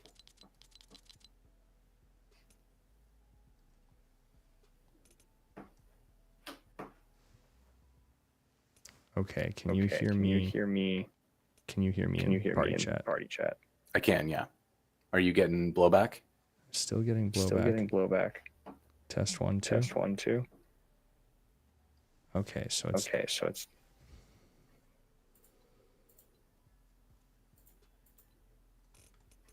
You sure you got your microphone? Yeah, it's running through this Corsair thing, which is what it should be. Audio output device. Here. Apply. Test check. 1 2. Test 1 2. Wait, test 1 2. Test 1 2. Okay, it's definitely coming from your microphone in Fortnite. I have no idea why. Let me turn the voice volume down and see. Check, check. Test 1 2. Test 1 2. Still hear myself. Huh. I wonder what's happening. All right, that's fine. So I'm just going to pull up the ping call again, and then we'll shut off voice chat. So I'm just going to disable voice chat.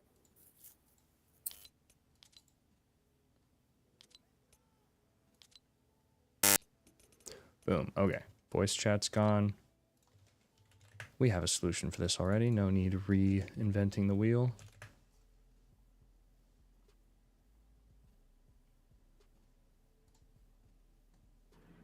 All right. Can you hear me here? I can. You can hear me? Yep. So we already got this working. I'm going to disable my camera in there because you shouldn't need it. And then I can switch over to the gaming scene. Also, I noticed, so I had a couple oopses on stream there, which I think will be fine. But like I left a Q&A from last week on the screen at some point in the interview. I like got mixed up on Ping's Q&A interface and literally just left up a random like question from last week's Q&A on the stream. But hey, like I said, this has been a big doing it live situation. I'm resizing you down a bit now and then pulling in the Fortnite on the capture. Like I said, we're always doing it live around here. All right, very cool. So now I've got both of us with the game client.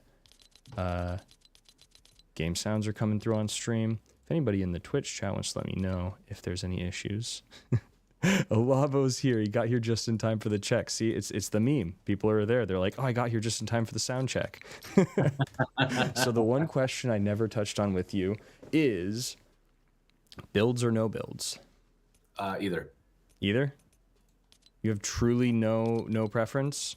No preference. All right, I'm going to do 0 builds then because I have not been playing Fortnite a ton recently. And the skill cap on building is definitely not in your favor if you haven't been working on it. True. I mean, I could do like passable, but like I could never really crank 90s, you know, like I can box up. I mean, I can do edits. I'm not that kind of player. Yeah, it's true. That's what I like about the matchmaking with Fortnite, though, is I definitely feel like there's been better, like early on when there was no matchmaking, oh man, I would just get obliterated every time. Yeah. Oh, and then the other thing I was going to do is stop and start my recording. So I get 2 different recordings.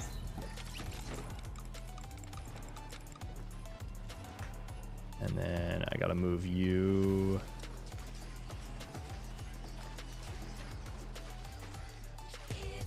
Probably shrink me down too, yeah. I'm trying to shrink with aspect ratio, and I don't know if it's not shift in Either OBS. shift or control does it. Oh, it's control.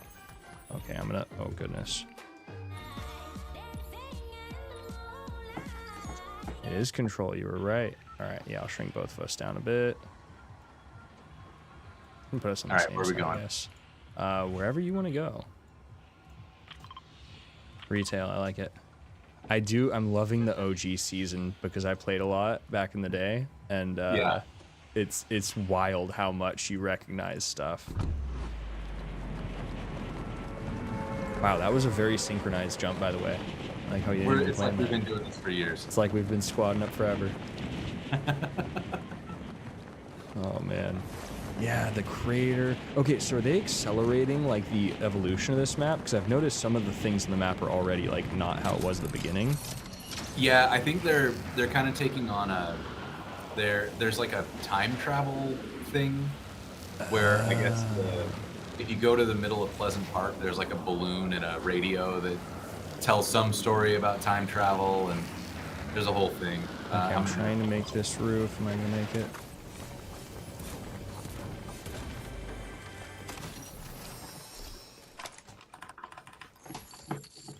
Okay, now we're gonna find out. Oh my gosh, please mantle. Got meal in. Nice, nice. You're carrying? Had some grenades. So let's go. Call if you need help. I got a grappler so I can get over to you. Do you have a shotgun? Got a shotgun. I got somebody in my house, it looks like. All right, I'm coming to help.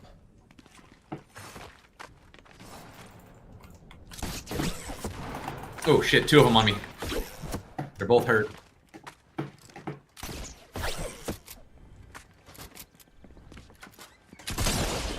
Oh my. All right. We got the warm-up game out of the way. So the funniest part of my setup right now, which my setup is very janky for several reasons, but it's all changing. I ordered a new desk, so I'm literally like this week I'm gonna get a totally different setup. But right now I'm using an iPhone on a gimbal that's in the middle of my screen. So I literally can't see part of the screen. You can see me on stream like craning to look around the phone for certain like if somebody's in just the wrong position, I literally can't shoot them.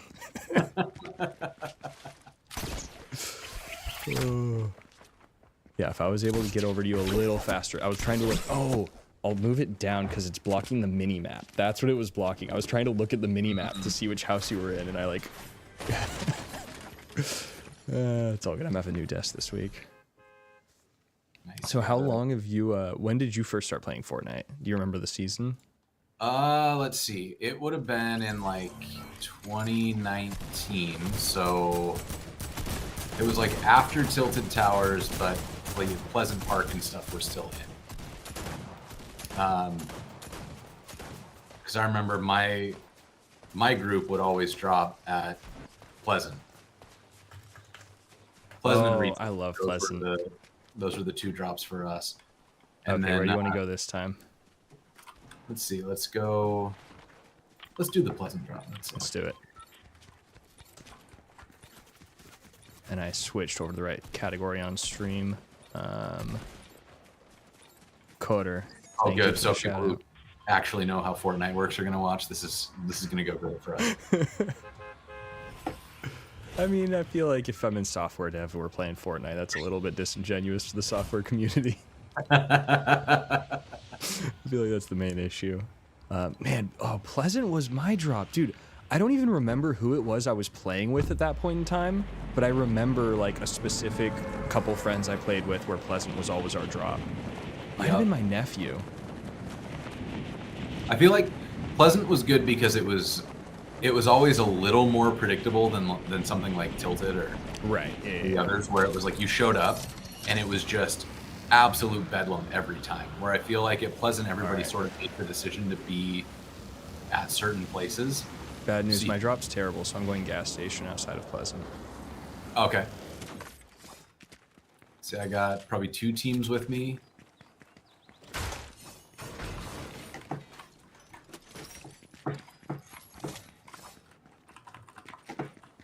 Okay, I got a little quad crasher though, so I'll be there soon. I'm just gonna come straight to the house next to you. I'm gonna come flying in hot. Okay. Oh, that was not what I meant to do. Oh goodness, There. please don't shoot me, anybody. I'm going. Alright, I'm in somebody's front yard. Or front room. Dude, the quad crashers are so much fun. Can't tell if they're above or below me.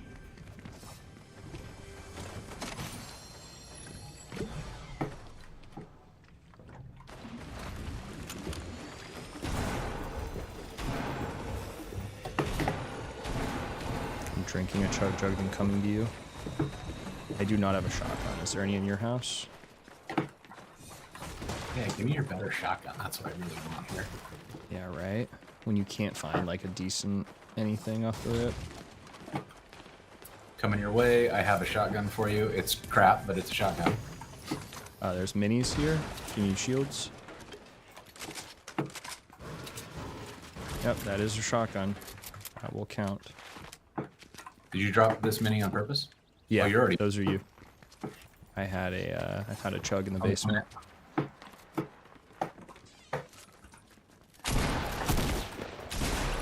Got him. Nice. I got stuck on the quad crasher. I'm helping. Over there if you need it. He was a solo, I assume. That was the last one on that team, but I'm not sure. Yeah, that's what I meant.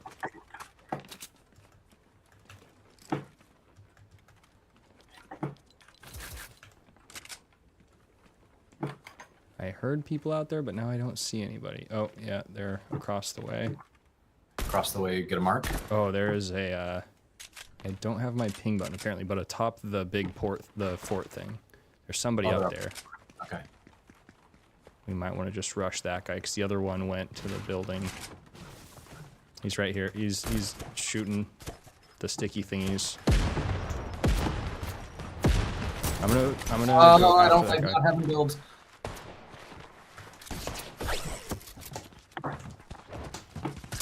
Oh my. Very much forgot that we didn't have builds. Oh, you are fucked. Hold on, I'm coming.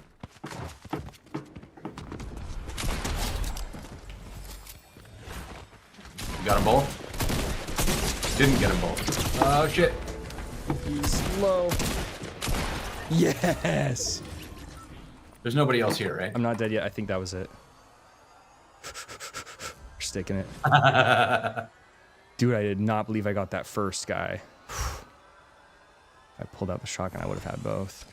Oh, thank you very much. I'm going to get in the house and bandage up a bit. Oh, here's you can take this big pot.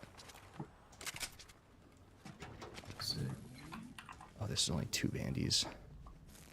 I think there was a... Yeah, we can loot up a bit. I'm sure we'll find some more stuff here. I think there was some, there's a campfire I could take.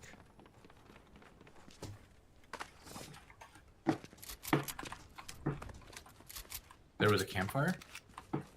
I believe there is one. Big pot out here for you. Now I'm getting the echo again.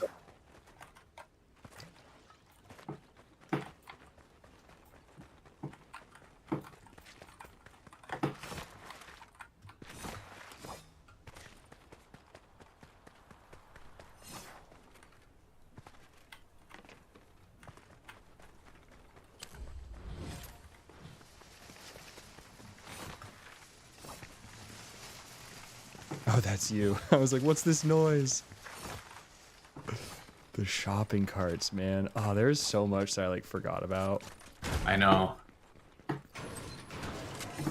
we're not in builds. I don't need to farm. Okay, did you see any minis by chance before I take this I bag? threw one at you. Did you see that? Yeah, There's I a got big that pot one. in the field. Did you get that? Don't forget bushes or the consumable form, so you can like put it on yourself.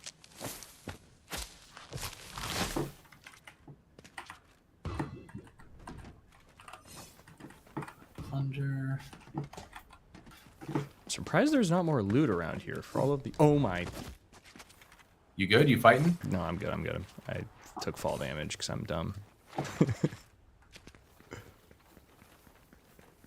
Okay, so I didn't see the...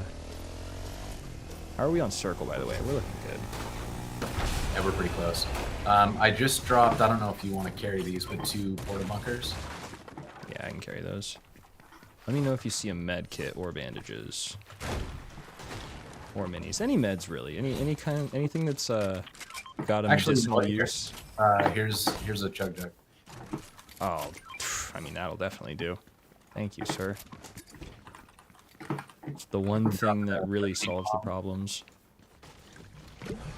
I have a blue pump now. Oh, nice. So you can grab that. I see gunfire outside, and it is coming in now. We should grab some vehicles and make it in.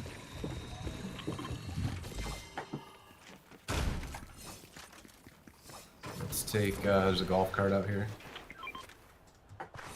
Be right there.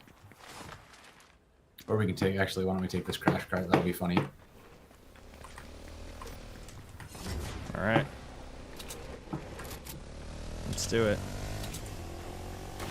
Dude, quad crasher flying is one of the better things they ever put in this game.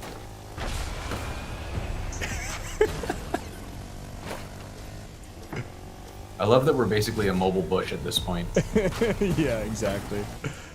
I'm covering you. Oh. Let's fight this. Yep. Where were they?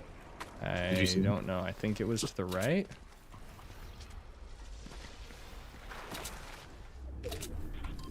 Where was that? It seemed like they were kind of coming from that general direction is where I thought the bullets were coming from. Oh, but... they're in this house. 2 in this house. They're on me. Coming as fast as I can. Oh, he's got a rocket. Fuck!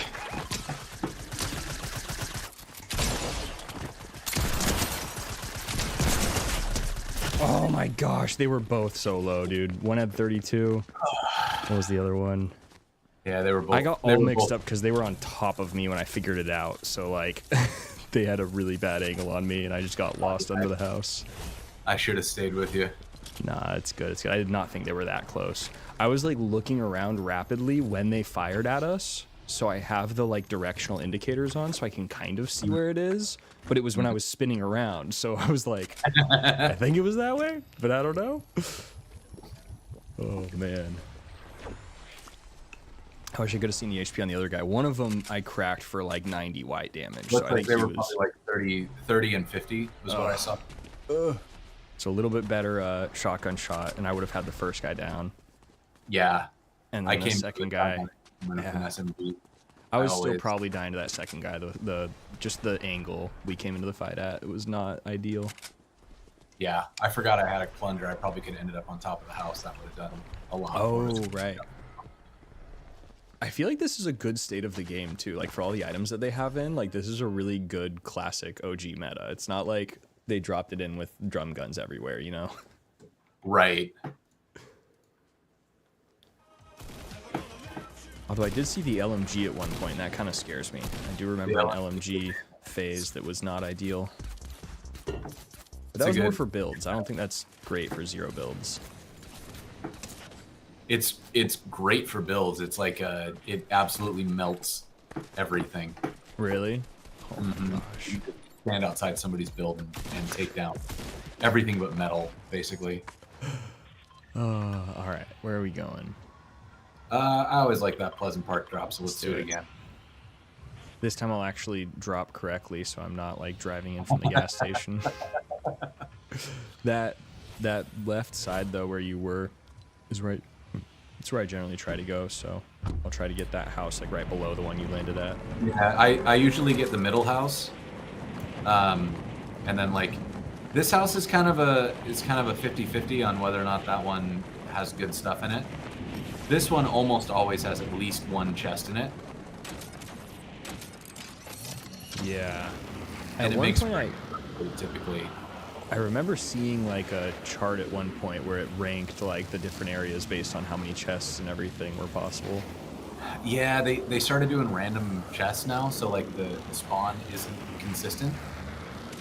Looks like there is in fact a chest right in there if you want to hit that house. Okay, I was a little far off. But I'm gonna make my way over to you.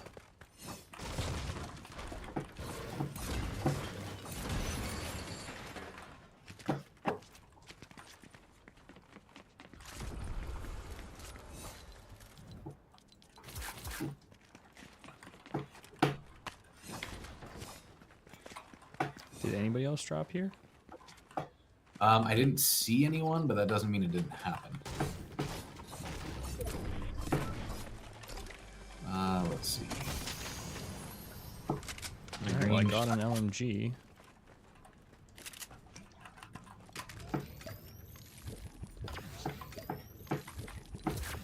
I'm playing close quarters this time.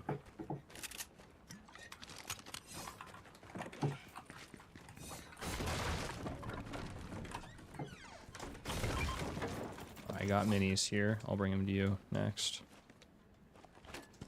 I'm actually good. I have a big pot too. Oh, perfect. If you want to stack though, there's 4 more in here. I've got 4 already, but I'll top off. Cool. I'll carry a med kit.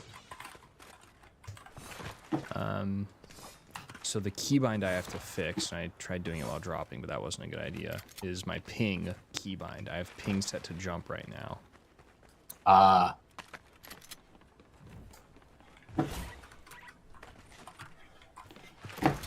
I just realized why that is. big pot in here. Oh, somebody's in this brick house.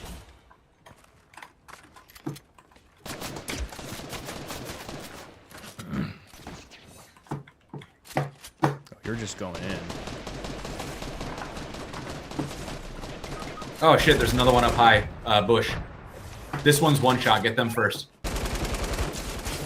Oh my, he just roasted me. I don't So- have any long range. Well, that's where everybody was. Holy shit. Alright, I gotta like YOLO into this because I have all short range and we might as well just go for broke. You got 2 people, one of whom is pretty low. They're out of town.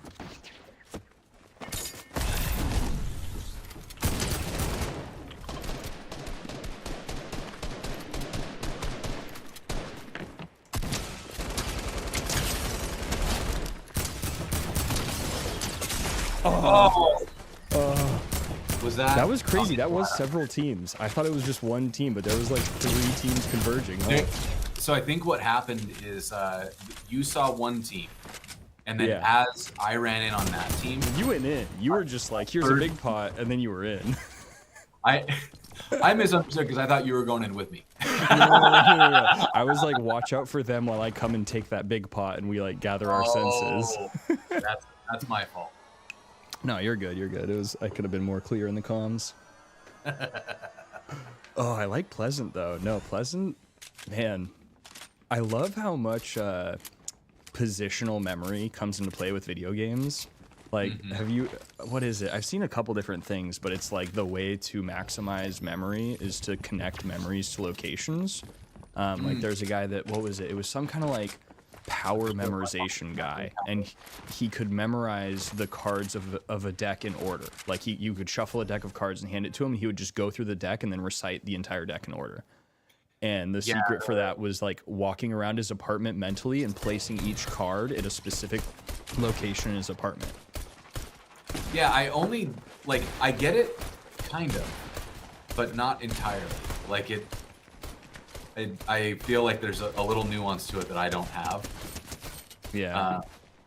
Because it feels like okay, I'm walking around my apartment. I still don't remember what that thing was. Like when I'm walking around, I can't remember where I put anything in this house. Yeah, that's true. That's a different side of it. Well, hey, so this will be a hot drop on Pleasant. Yep.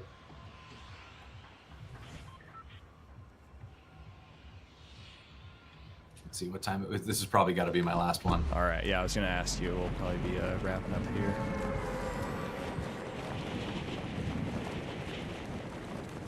All right, this one is the one we're gonna win. Where are you dropping? I'm gonna shoot for that back left corner house the way we're looking, so just south of what you were at. Yep. All right. I again forgot to change my Single key one. but And then let's see, we are looking at least one team with us.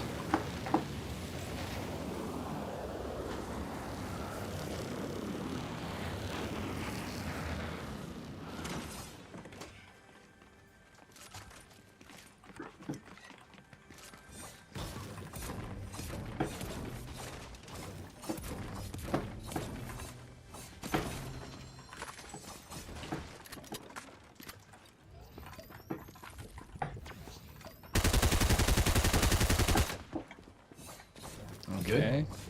This guy is outside my house trying to get me. Okay, give me just a second.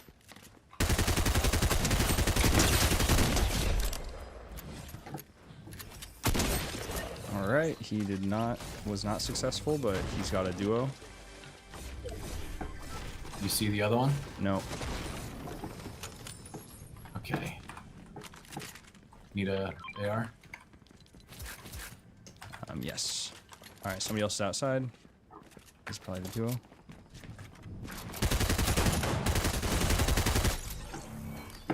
Oh man, they only had a 6-shooter. That's a bad break. Yeah, that must have been the duo. He was just like, screw it. If I can't play with you, I'm not playing. Cleaners over dynamite. I left a sniper. Okay, let's see if I can make anything happen with this. I see people, gunshots north. Okay, I'm putting on a bush and then I'm on my way back up. Did you get I left a mini in the bottom floor for you? Ground floor.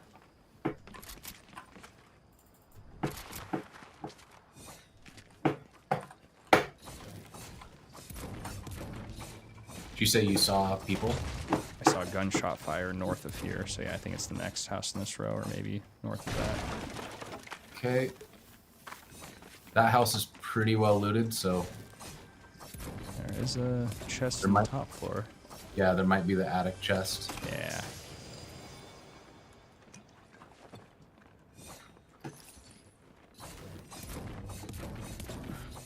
See if we can spot anybody, because I got a sniper, so if I can find any long range damage. Alright, the west side of the park looks empty, so it must be people at these north couple houses again. Make sure the hills are clear. You hear anybody? No. Huh. And the houses look unlooted, so maybe they were actually out of town. Yeah, maybe it was somebody super far out. Yeah, I forget at what point they added the setting, but I have it so it's like a visual indicator on my screen. It's originally an accessibility setting. Yeah, and it's really cool. I love it as a just general usefulness setting. Yeah, no, it's huge. Like the sneakiest bush that ever sneaked.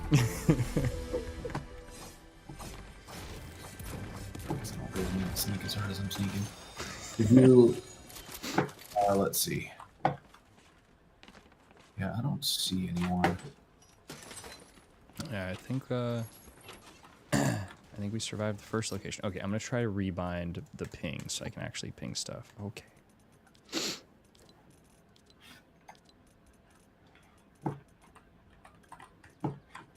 Did you are out of minis, right? 1 second. Go hit this I bunker. forget I'm binding my abilities and I already forgot. All good. Man, there's so many controls now because they have all the vehicles have different controls. Holy.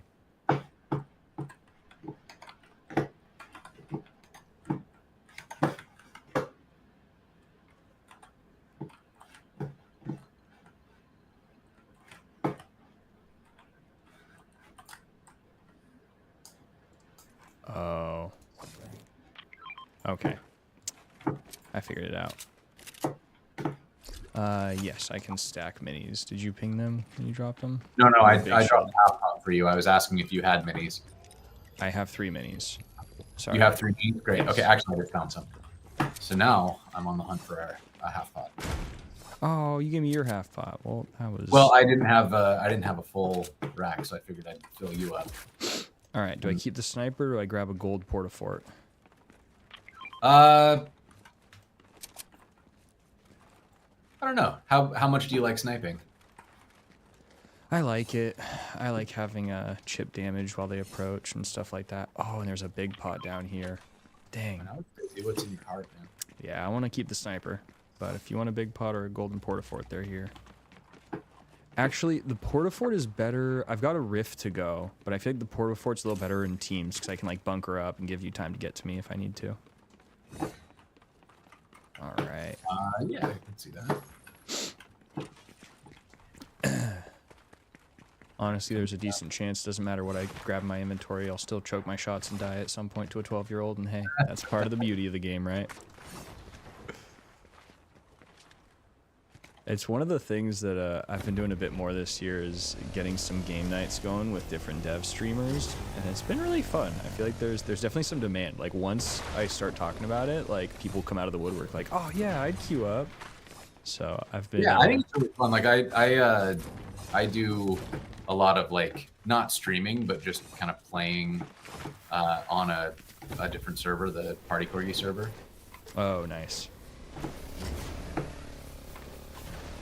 All right, where are we going? We're in circle, so we can Right. just kind of go wherever we want. I was gonna say we could go and loot up. What's that building on the edge of Loot Lake? It's got some decent loot and without being too exposed. Oh, the hamburger. Does this have rifts right now? Oh well. We'll find out next time. Dude, this is why quad crashers are just hilarious. It's like, oh no, I did that wrong.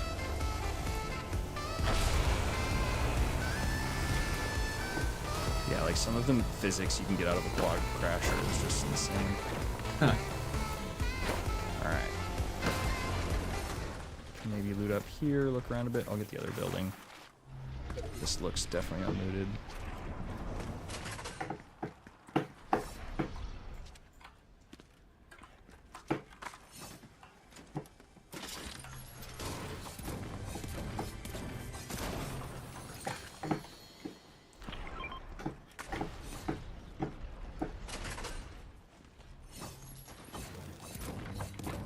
That's what I needed. There it is. There's 2 big pots in here, and I have 3 minis, so I think I'm going to take the big pots at this point. Yeah, I've got 6 minis, so if you stack the big pots, that's full blue for us. Yep.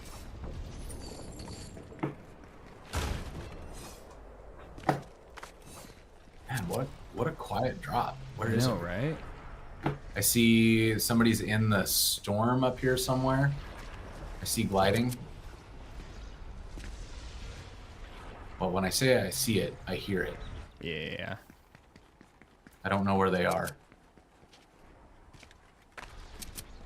We could try going up for height and see what we find, but that is almost certainly going to put us in a fight since I just saw visual audio. But also, there's only 28 people left in the game, so like at some point we got to fight somebody. Right. Alright, I managed to get on top of this building to look around. I think somebody glided by, because I saw the indicator too, which means they were really close to us. But I didn't actually hear them, which means they were probably still pretty high in the air.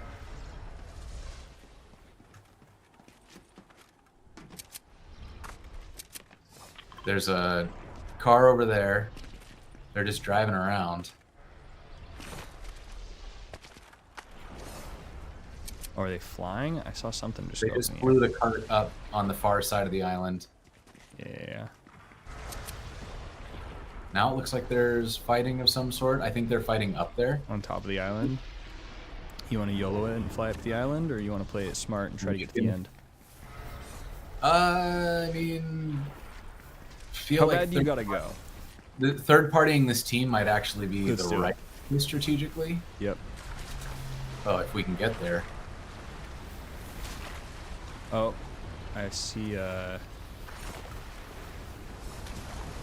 You there a good? zip Where line you at? here? Yeah, it looked like a zip line indicator. I saw the zip line. Are they on you? No, I'm right next to you. Okay, I'm going up.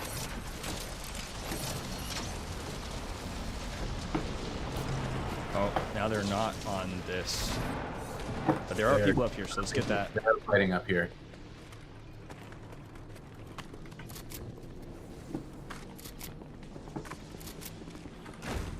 There's a lot of loot in here.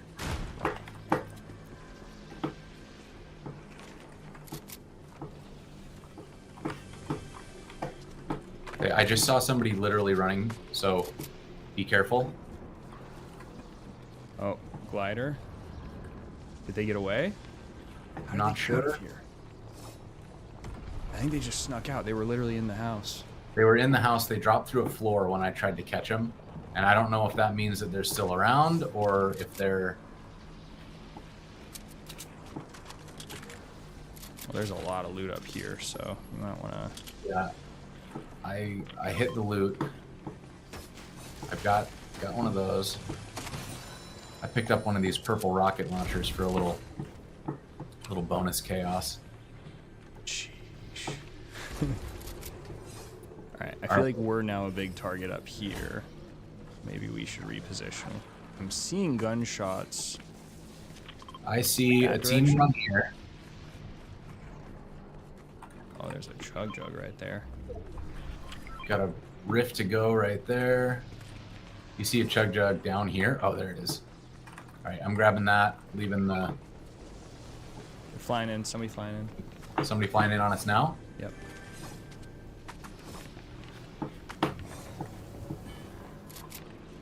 Yep, I heard him real close.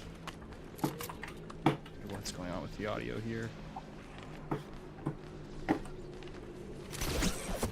Okay, I'm coming up with you. Let's just sit I tight think people first. are just flying by. They're seeing us and bailing. Okay, where are we at? You want to go down? If we're going down, I want to make sure we know where we're going. Yeah, that's So what I let's was see if we saying. can find a team that is just kind of standing around, and then we can just drop right on them. Still hearing something. Oh, yeah, right here.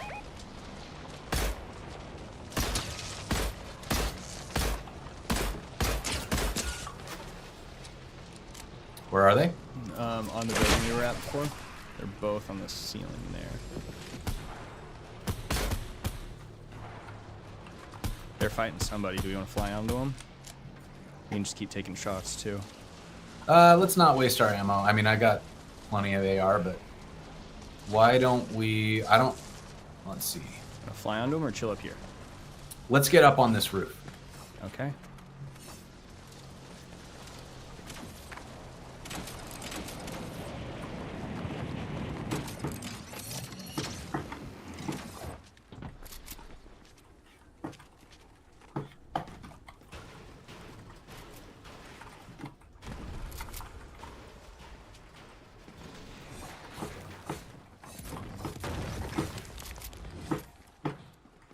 They just squat down in here somewhere? I think they might have run. Man, why is everybody running this time?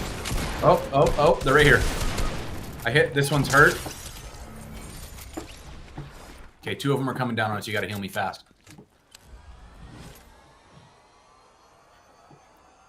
Oh boy, I gotta find somewhere to heal that they're not gonna just I'm gonna walk in. fort on top of us. Okay. I'm gonna try to pop this at the bottom before anybody shows up. Yep. 10 seconds.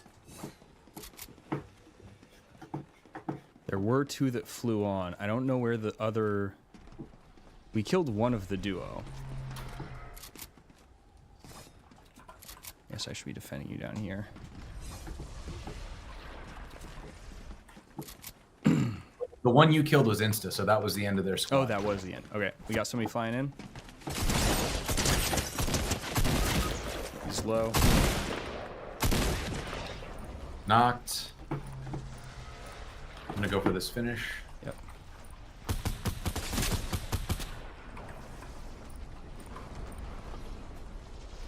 Be yourself. Play your own life until we finish.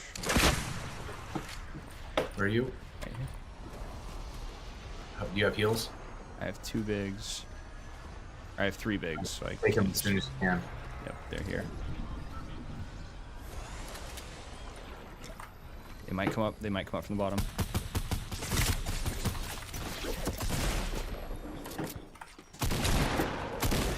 Okay, Oh that gosh, one's you're a down. beast. Fuck.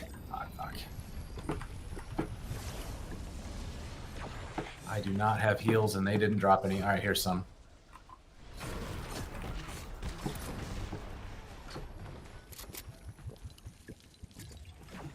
Oh, nice.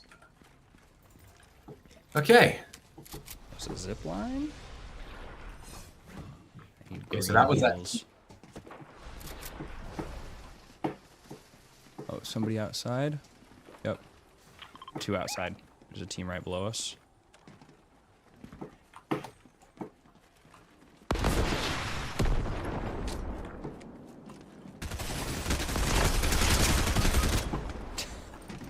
Did not even hear him coming up.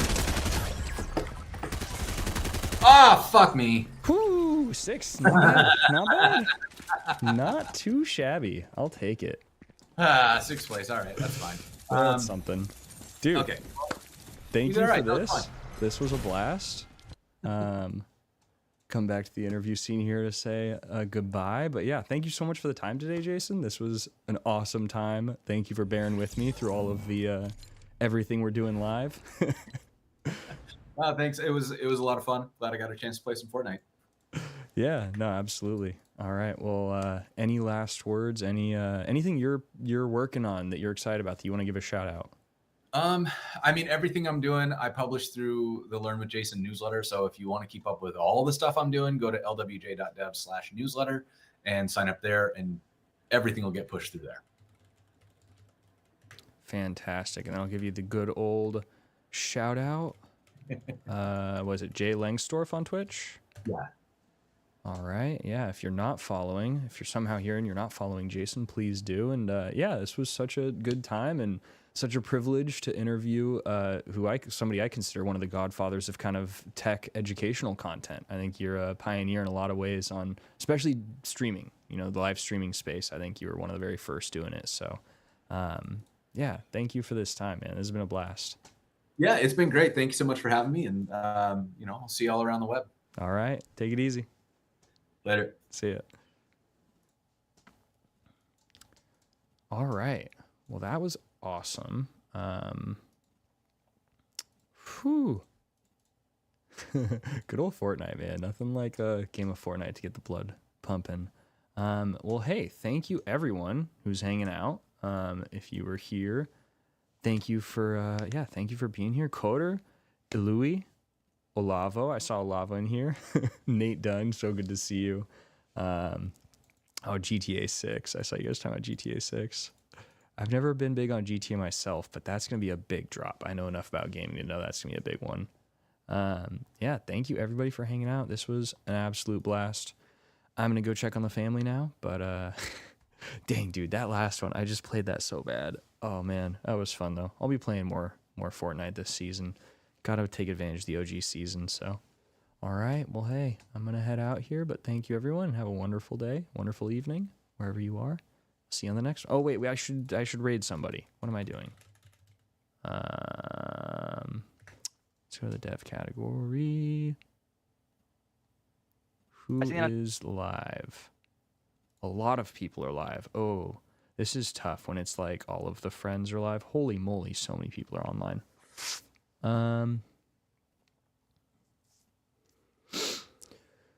We are going to head over to Chris is doing OCaml SDK with Dylan. So that's 2 friends for the price of 1 with this raid. So we are going to raid over to CM Griffing G or CM Griffing. I hope everybody has a wonderful evening.